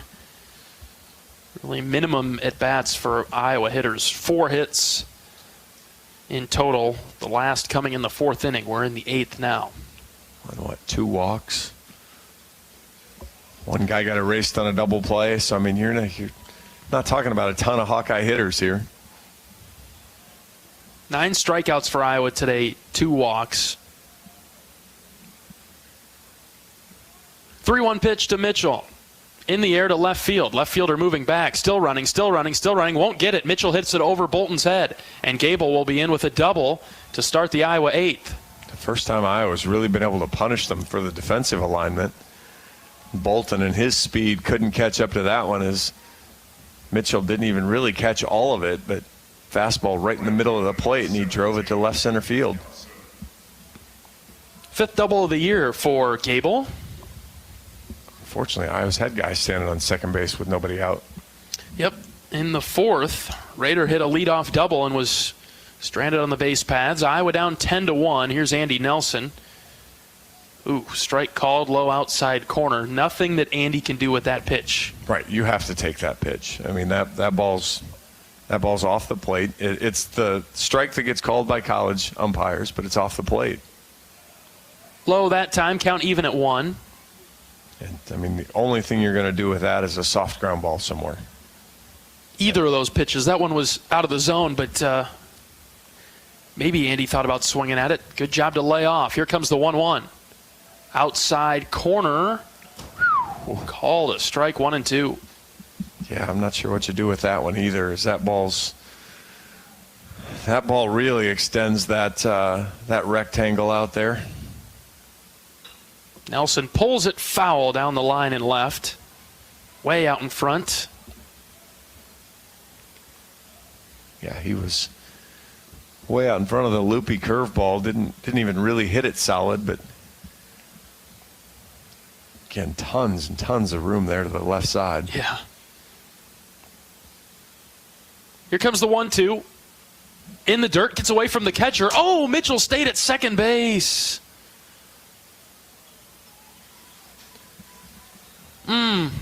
Gable there's just no way that he saw it then, because that's a typical read that Mitchell makes. He must not have seen it off the blocker or the catcher. 2 balls, 2 strikes for Nelson. Lambert's ready. Deep breath, shoulder shrug. Here's the pitch. Hit well to left. Bolton is going back. Get going, baby. It is gone. Andy Nelson with a 2-run bomb to left. 10-3, Iowa carves into the deficit. That was well struck from Andy as he stuck with that hanging breaking ball and just drilled it over the left field wall.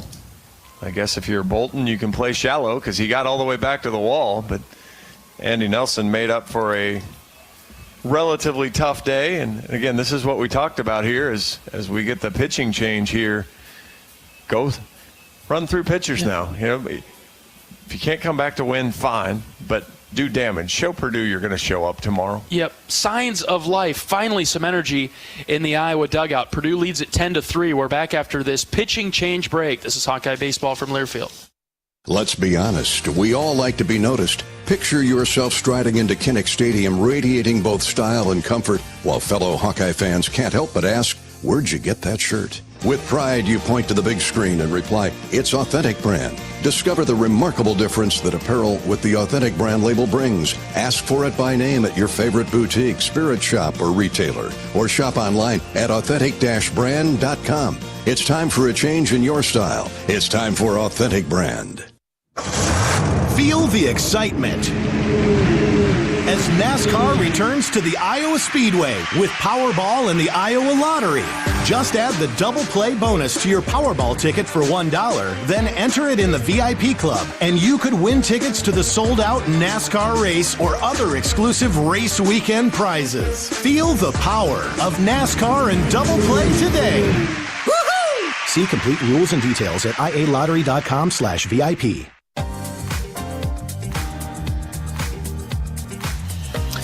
A 2-run home run by Andy Nelson has forced Purdue to make a pitching change in the top of the 8th. They'll go to a redshirt senior from Utica, New York, right-hander Avery Cook.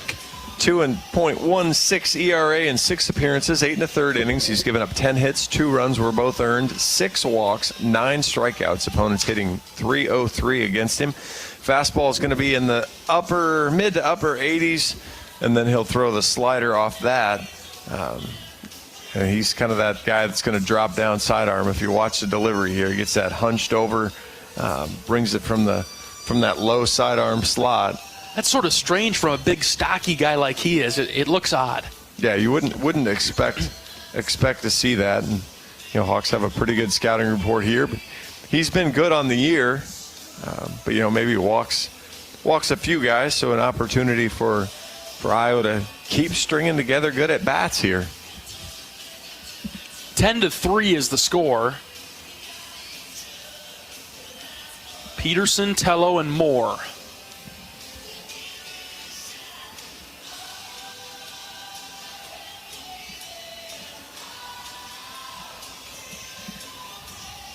Cook has finished his warm-up pitches, and so Peterson will come to the plate.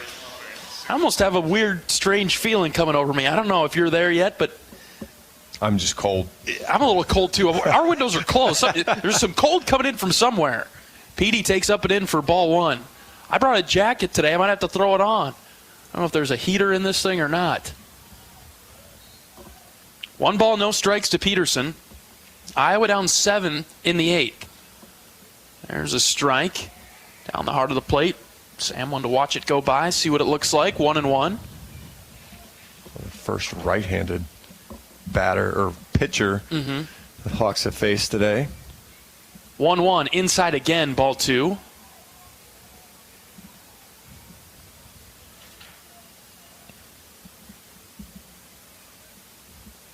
The first guy that just doesn't jump back on the rubber and sling it back at the Hawks.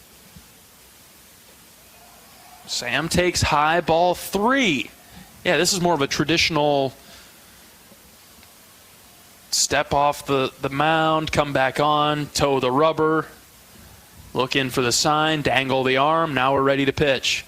3 balls and a strike to Peterson. Be selective here, Sam. High pop-up on the infield. Shortstop moving forward. He's got it for out number 1. That didn't look like Sam's pitch, John.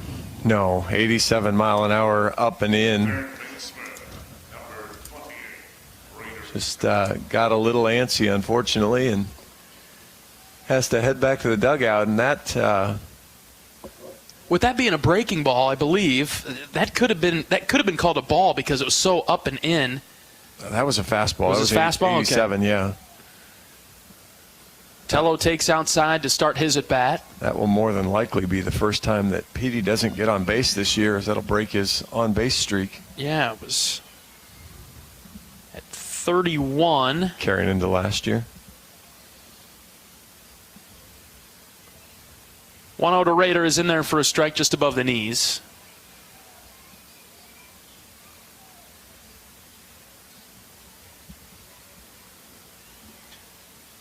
Tello is 1 for 3 today with a double and a run scored. Takes outside, ball 2.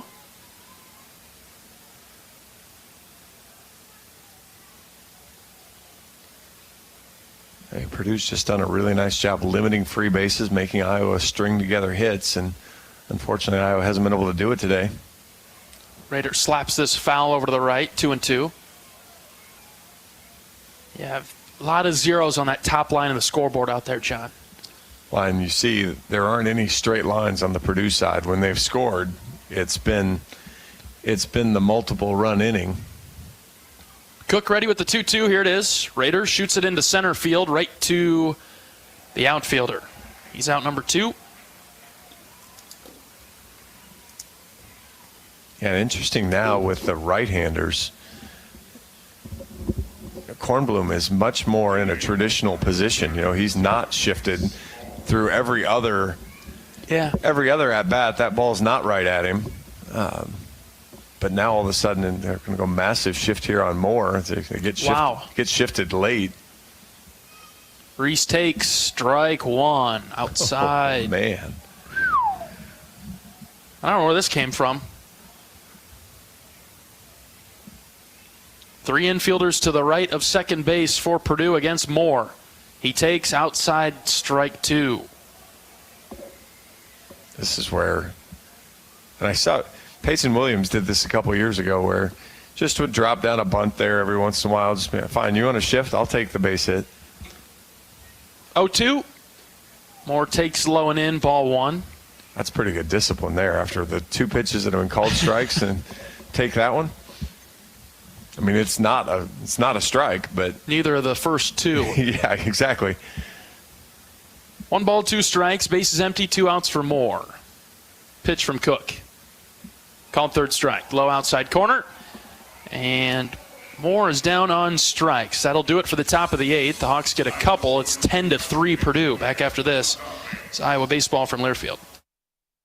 Nestled on the rolling greens of the iconic Finkbine Golf Course, Bumps Restaurant is open to the public year-round. Whether you're swinging by after a round of golf or just in the neighborhood, Bumps is your go-to spot for scrumptious sandwiches, shareable appetizers, and mouth-watering pizzas. Quench your thirst with our selection of local craft beers, or let our full bar serve you a refreshing cocktail to toast to your game, or just because it's 5 o'clock somewhere. Our happy hour from 2 to 6 p.m. is the perfect 19th hole. Be sure to follow us on Facebook and Instagram to catch our latest daily specials. And here's a little insider secret just for our radio listeners. Thursdays are not to be missed at Bumps Restaurant. It's BOGO Happy Hour. Buy one, get one free on select beverages from our happy hour menu. Whether you're a diehard golfer or just love a great meal with a view, Bumps Restaurant at Finkbine Golf Course is your destination. We're currently open Wednesday through Saturday. Swing on by today. Bumps at Finkbine Golf Course. Great food, great drinks, and the best views in town. See you at Bumps.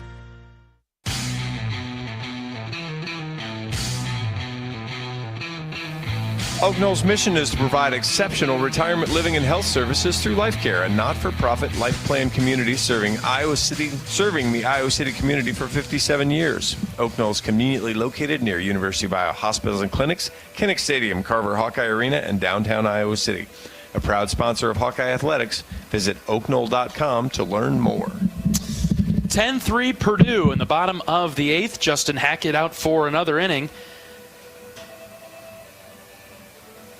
Got the last out of the 7th with the strikeout.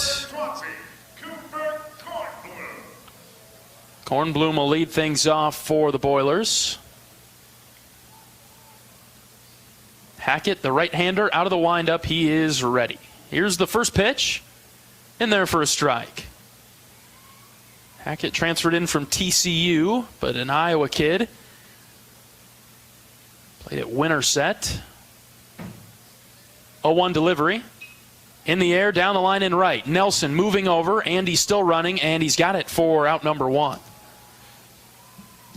Kornblum flies out.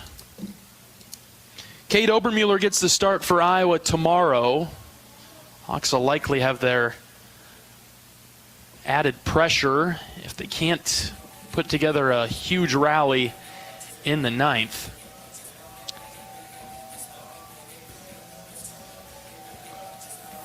And the Boilers will go with Luke Wagner, who's 4-0 on the season with a 2.08 ERA. Be pretty similar to what the Hawks saw today from Morales, left-hander. Camden Melvin will pinch hit now for Purdue. Bottom 8, they're up 10-3. Hackett out of the windup is ready. First pitch is high, ball 1.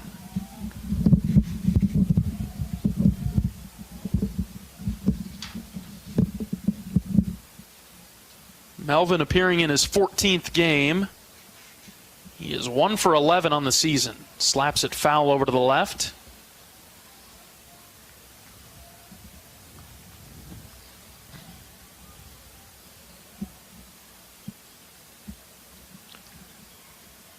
I'm not going to say anything about it. It would be nice to see pitchers have success until their appearance is over. Yeah, we've got deep into some outings, and I'm. It was kind of propping Dermer up there, and then kind of had some bad luck. So we're going to wait until Justin's done before we talk about his outing. 2-2 to Melvin. He got Kornblum to fly out to right to start the inning.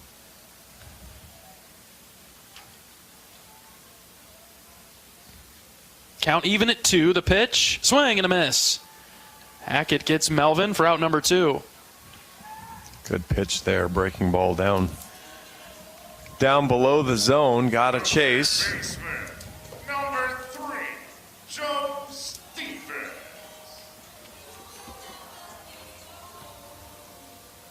So the Hawks have 2 outs right away, just like they did in the 7th. End up giving a couple runs back to Purdue. This is Stevens. Strike 1 from Hackett. Like what I've been seeing from Justin today. Finish the deal in the inning. Get the 3rd out. I would say, nope, he's been terrible. We're not talking about it until he's done. Not till he's done. 0-1 is inside. First pitch tomorrow with Purdue will be at noon Central Time, 1 o'clock local time. Pregame coverage will begin 30 minutes before. Here comes the 1-1 from Hackett. Low. Ball 2.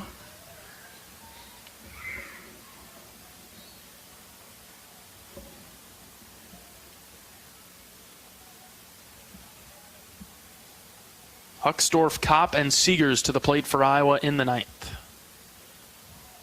Low and in, ball 3 now. Yeah, Purdue undefeated when they score in the first inning. They'll now, assuming Iowa doesn't come back, they'll be 9-0, and they're 7-0 when they score first. So key for tomorrow's game. Keep that in mind. Here's a ground ball past a diving Seegers at short into left field for a 2-out single. Don't allow them to score in the first for sure. Yeah.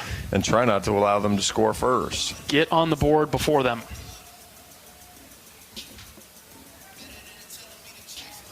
Pinch hitter for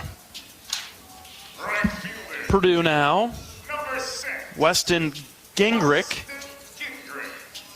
Oh, yeah, you learned that one. Yeah, that's in the guide. That was a pregame learn there. Pronunciation guide.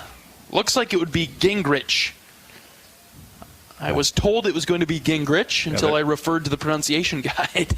There's a West Liberty crew that would probably call it that, but yeah, in this case, it's pronounced differently here, or at least his is pronounced differently.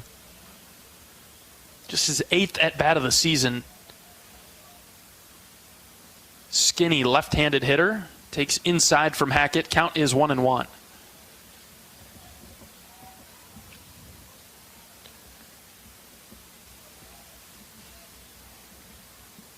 Bolton on deck.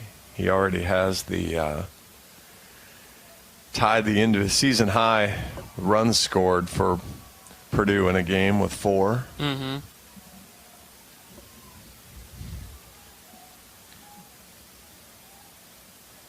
Boy, they've really just done it mostly up and down the lineup, especially the top 6, I guess you'd call it. Pitch is low. Runner takes off late to second and gets there. A delayed steal there worked out well. Now in scoring position for Gingrich. 2 balls, 2 strikes. 10-3 Purdue in the 8th. Hackett toes the rubber. He's ready. Here's the pitch. Check swing. Did he go? Yes, he did. Another strikeout for Hackett. And that will end the 8th inning. 10-3 Purdue. We're back for the 9th right after this. This is Iowa Baseball from Learfield. American Equity salutes today's hero of the game. As a proud sponsor of the ongoing recognition of our military during Hawkeye games this season, please join American Equity in thanking all who have served our country. American Equity is more than just retirement savings and income products. They are committed to providing you best-in-class service and high-quality retirement income that helps deliver the independence to dream and reach your goals. To learn more about American Equity, please visit their website at american-equity.com. Are aches, pains, or injuries keeping you on the sidelines? At Athletico, our movement experts are here to help you turn your setbacks into comebacks and create a personalized game plan for your recovery. With no prescription or referral needed, Athletico Physical Therapy is where your comeback story begins. Get started today by scheduling a free assessment at athletico.com. Proud partner of the Iowa Hawkeyes.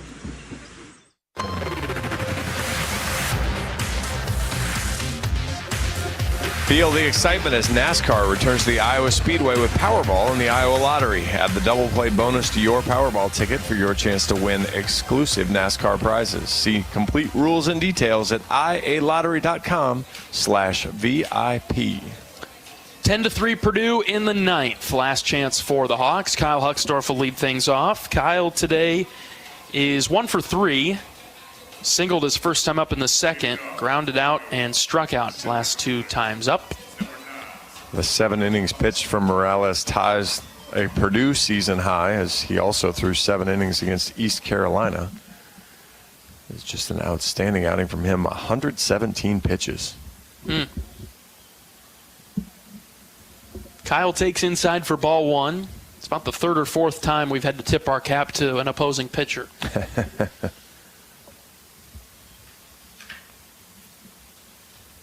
Cook continues to pitch for Purdue, and Huck is hit by the pitch on the elbow. I love how Huck can just take it right off the elbow guard, really didn't even flinch. Actually didn't even immediately take his base, just kind of stood there for a split second. Home plate umpire comes around and sends him on his merry way. Huckstorf is probably not somebody that an opponent would want to irritate. We saw that in Jacksonville State. He had himself a day. Yes. Davis Kopp is the Iowa batter, takes strike 1.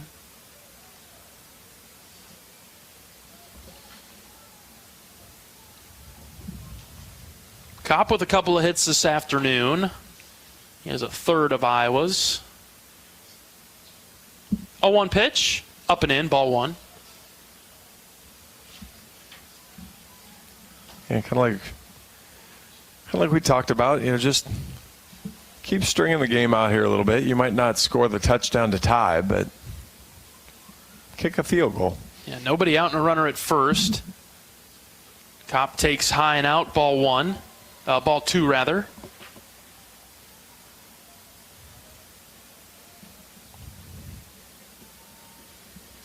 Davis he's been steady for Iowa today. He's been one of the bright spots offensively. Count 2-1. Here's the pitch. Got a piece of it, knocked it foul. You couldn't tell if you got a piece of the umpire or a piece of the catcher. Yeah, ricocheted off of somebody. I think the umpire, John. 2-2 for Kopp. Yale trying to put Auburn away. That's incredible. Auburn was up big in that first half. Now they're down by 3. Colorado trying to put Florida away. 2-2 to Davis. Popped up, shallow left. Bolton sprinting forward. Shortstop is moving back. It's the shortstop, Gasser, who makes the play for the first out. Yeah, unfortunately, Davis just expanded the zone a little bit there. That sweeping slider was up, might even have been just a changeup, but up above the zone. Just felt like he had to try to go get it.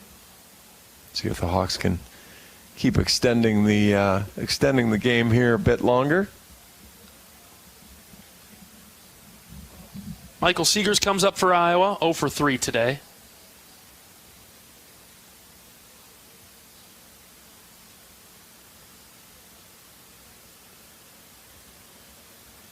Not sure which one called time. I assume it was the pitcher that called time out Cook there. Stepped off.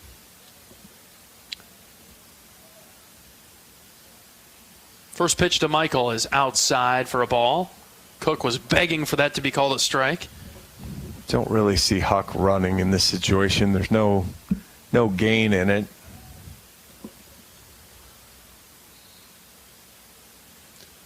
One out. The 1-0 pitch catches the outside corner, 1-1. The expanded rectangle. Yep. So yeah, instead of the rectangle laying on its short side, the rectangle lays on its long side. Way outside there, too far to be called a strike. 2-1. It certainly has today. Yeah. I mean, it was good. It was good the first 5 or 6 innings. I'm not saying it's a bad zone. I think that it's expanded the last 2 or 3 innings. Yeah, but for the most part, it's held fairly consistent no matter which team's pitching. So, I mean, again, that's kind of all you're asking for. 2 balls and a strike. Cook deals to Seegers. Michael lines it into center. It is caught by the center fielder. Huckstorf was too far off of first base. They'll throw it to first. He gets back safely. 2 down. Michael hit it hard, but Kornblum's just extremely shallow out there and able to come up and make a relatively easy catch. Will Muffler will come up for Iowa. Pinch hit for Blake Guerin. Last chance for the Hawks, down 10-3. Got to find a way to get back on the saddle tomorrow.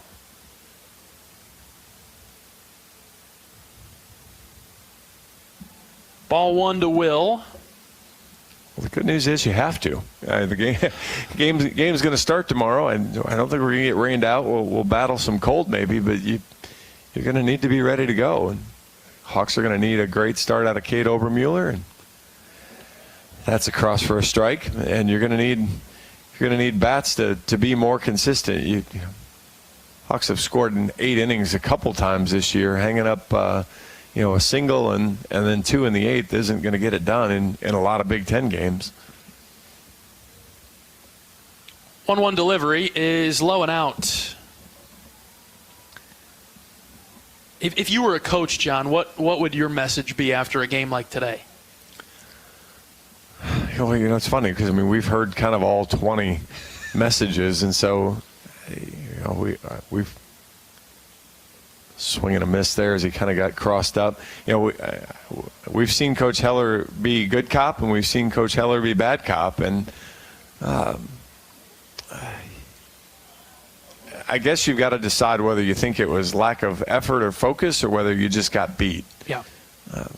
2-2 to Muffler. He pops it up left side, fouling out of play. Yeah, because those are 2 different things. If you just think you got beat, then that's a whole different thing. If you think if you think it was inattention to the scouting report or something else, then you might provide a little bit more energy behind the talk.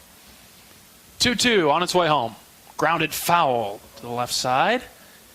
Muffler staying alive, keeping this game going.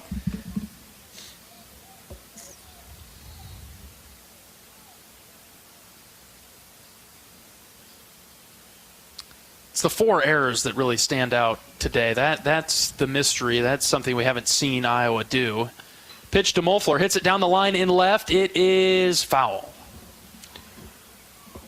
Yeah, and it came from kind of all your levels of defense. It came from a pickoff throw. It came from a diving play.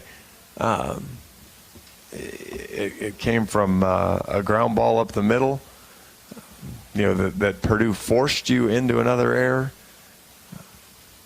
And then it came from a play at first base. Muffler hanging tough. Another foul ball. That, unfortunately probably cost you 3 runs because you let the number 9 hitter on base when it should have been the 3rd out of the inning.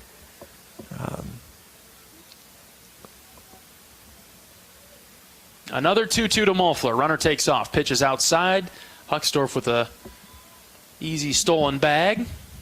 Yeah, I don't know if college does the same way. I'm not sure if he'll get a stolen base for that or not because it was indifference. Yeah, defensive indifference because they weren't holding and didn't even consider throwing. Full count pitch to Muffler from Cook. Here it is. Hit well to center, but not well enough. It will be caught by Kornblum, and that'll do it for the opener. 10-3, Purdue wins it. We'll take a break. We're back after this. This is Iowa Baseball from Learfield. If you or someone you know is having thoughts of suicide, experiencing a mental health or substance use crisis, or just need someone to listen, 988 provides a direct connection to free, confidential, and compassionate support. When you call, text, or chat 988, you'll be quickly connected to trained crisis counselors who will listen to your concerns, provide support, and connect you to additional resources if needed. There is hope. You are not alone. For 24/7 support, call or text 988 or chat 988lifeline.org. Whether you're building a backyard fence for your family's new best friend or firing up the excavator for your next commercial project, A free and simple call can save you from expensive fines and even save your life. Call 811 at least 2 days before you start your next project to have underground utility lines located and marked. At Mid-American Energy, your safety is our #1 priority. So, make it your priority to call 811 before you dig. Paid for by the customers of Mid-American Energy.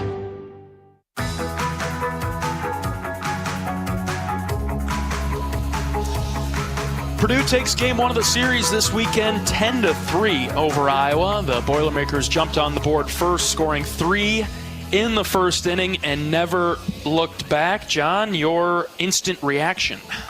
Normally I'm pretty good at finding a positive somewhere. Today's a little harder. We're gonna Justin Hackett's gonna be the positive. Came in, kind of kept it where it was, finished up in a pretty good range there, but boy, otherwise, unfortunately today Iowa they got beaten all 3 phases, so there was not a whole lot to puff your chest about today in Hawkeye baseball land.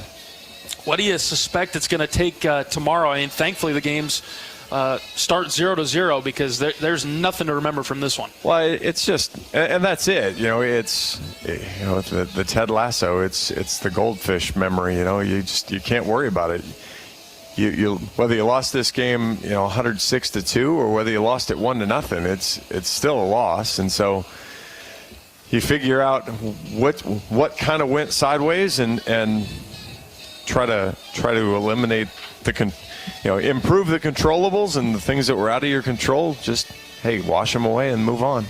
Not to blow it out of proportion, but do you think that there's any element of maybe a player addressing the team at the front of the bus when we get back to the hotel? Is there anybody in there, or do you think that would do any good? I don't know if I'm a huge fan of the it's not whether I'm a fan or not, the effectiveness of player-only meetings. They all know what they need to do, and if they need to tell each other what they need to do, great. If that spurs it, but we heard everything Purdue was going to do in the scouting report this morning. Mm-hmm. There was no mystery. They did they were exactly who they thought we were. Yes, or however you want to say that. And so I don't think that's it. I think it's hey, are you happy with this or no?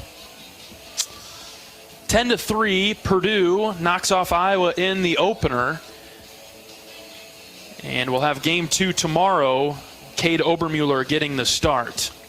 We'll take a break. We'll come back with more post-game coverage right after this. Coach Sutherland is making his way up. We'll hear from Coach in just a moment. Let's take a break. We're back after this. This is Iowa Baseball from Learfield. Nestled on the rolling greens of the iconic Finkbine Golf Course, Bumps Restaurant is open to the public year-round. Whether you're swinging by after a round of golf or just in the neighborhood, Bumps is your go-to spot for scrumptious sandwiches, shareable appetizers, and mouth-watering pizzas. Quench your thirst with our selection of local craft beers. Or let our full bar serve you a refreshing cocktail to toast to your game. Or just because it's 5 o'clock somewhere. Our happy hour from 2 to 6 p.m. is the perfect 19th hole. Be sure to follow us on Facebook and Instagram to catch our latest daily specials. And here's a little insider secret just for our radio listeners. Thursdays are not to be missed at Bumps Restaurant. It's BOGO Happy Hour. Buy one, get one free on select beverages from our happy hour menu. Whether you're a diehard golfer or just love a great meal with a view, Bumps Restaurant at Finkbine Golf Course is your destination. We're currently open Wednesday through Saturday. Swing on by today. Bumps at Finkbine Golf Course. Great food, great drinks, and the best views in town. See you at Bumps.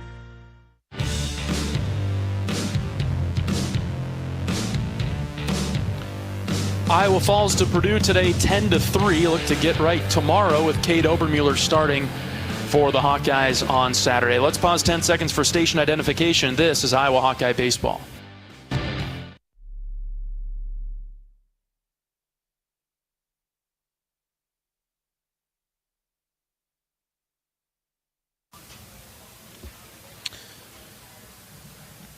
Ten to 3, Purdue wins it. 12 hits for the Boilermakers, 6 for the Hawkeyes. We're joined by Associate Head Coach Marty Sutherland. Coach, Purdue got off to a quick start and just never looked back. Yeah, tip your hat to them. They came out really aggressive against Brody. Barreled them up there early. Did a really good job and got some things going early. And from there on, I thought Brody settled down a little bit, puts a couple zeros up, offensively. I don't think we get off to a bad start. We just didn't, we didn't execute great. We had a runner at third, less than 2 outs. We didn't score him. Davis ends up getting a 2-out RBI, but that was really about it. And then obviously the fourth inning really hurt us. I think it was maybe a 4-1 game, and then we don't make the play at first base, and that was a story. And when I look at this, I think to myself, nobody likes to lose, but listen, I've been doing this for 20 years. Coach Heller's been doing it for 37. I can live with the loss. We're not doing the things well that we build our program around. And that's a disappointing thing. And that's everybody's fault. That's as much on us as it is anybody else. But that's the disappointing thing. We make 4 errors. Probably one's not an error. Gables isn't probably an error, but it's 3. We have 15 or 16 extra bases again today. When we keep them under 10, we're 9-1, and offensively, you guys were in the report. We didn't execute what the game plan was, and ultimately that's me. That's my job to get them to do a better job on that, and we chased way too much. I think there was one point we struck out 6 or 7 times, and we chased on 5 of them. And, that's what we were talking about. That's what this guy does. Credit to him. He just kept going to the well, and unfortunately we just didn't do a good enough job holding the zone. And, the guy tomorrow is going to be really similar. And it's another lefty with a breaking ball that you got to hold the zone on. We just did a poor job, and ultimately that falls on me on the hitting side of things. So I got to do a better job preparing them. But that's the disappointing thing. I can live with the loss. Those things won't be the last time. But it's the stuff we pride ourselves on: limiting free bases, playing clean baseball, being really difficult in the box and not chasing. We did really poorly today, and that's the disappointing thing. And I didn't think we fought, particularly hard offensively either the last part of that game. And those are the disappointments again. So it's one game. The great thing about baseball, the beauty is you don't have to wait too long. You get another shot tomorrow, but we're going to have to be a heck of a lot better if we want to do anything, within our conference, to a regional, all those types of things. If we continue to do the things that we've done, unfortunately, consistently, this is what we're going to get: uneven, bad baseball, and that falls on us as a staff. And we got good kids, and I don't want it to seem that way, like they do the right things, but we got to play better. And there's standards here that we're not adhering to at this point, on the field. And all you can do is work. All you can do is keep getting after it, and hopefully the tide turns a little bit. Summed it up pretty well right there, Coach. Look forward to a spirited effort tomorrow. Thank you.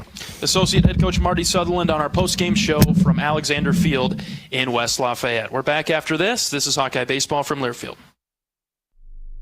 Chef Grunder, let's dive right into the machine shed. Fridays here mean all you care to have fried or broiled North Atlantic cod. Or try our bone-in seasoned catfish, lightly fried. More of a salmon lover? Choose between the machine shed's white wine sauce or apple bourbon glaze. Our sauteed savory shrimp will satisfy your taste buds with Old Bay seasoning and Asiago cheese. Join us this Friday for seafood worth savoring at the Shed. Iowa 80 and Hickman Road, Urbandale, and Iowa 80 Northwest Boulevard, Davenport. Hi, I'm Gary Dolphin, and if you want your home to be exceptionally comfortable during these cold Iowa winters and hot, humid summers, you need to turn to Dave Lennox and your local Lennox home comfort specialist. Lennox has been serving Iowa consumers since 1895, when Dave Lennox built his first furnace in Marshalltown, and Lennox is still building its high-efficiency furnaces and air conditioners there today. For the best home comfort system you can buy, it's Lennox and your local Lennox dealer. Lennox and the Hawkeyes. Now there's a winning combination.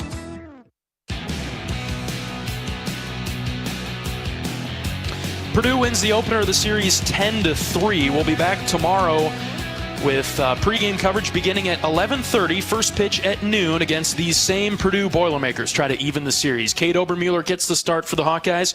Looking forward to a spirited effort from the black and gold tomorrow. All right, that'll do it for our coverage of Iowa Hawkeye baseball this afternoon. For my great board op, Michael, down the line. Michael, thank you very much. Great job today. My color analyst, John Evans. I'm John Leo saying so long from Alexander Field. We'll talk to you tomorrow morning at 11:30.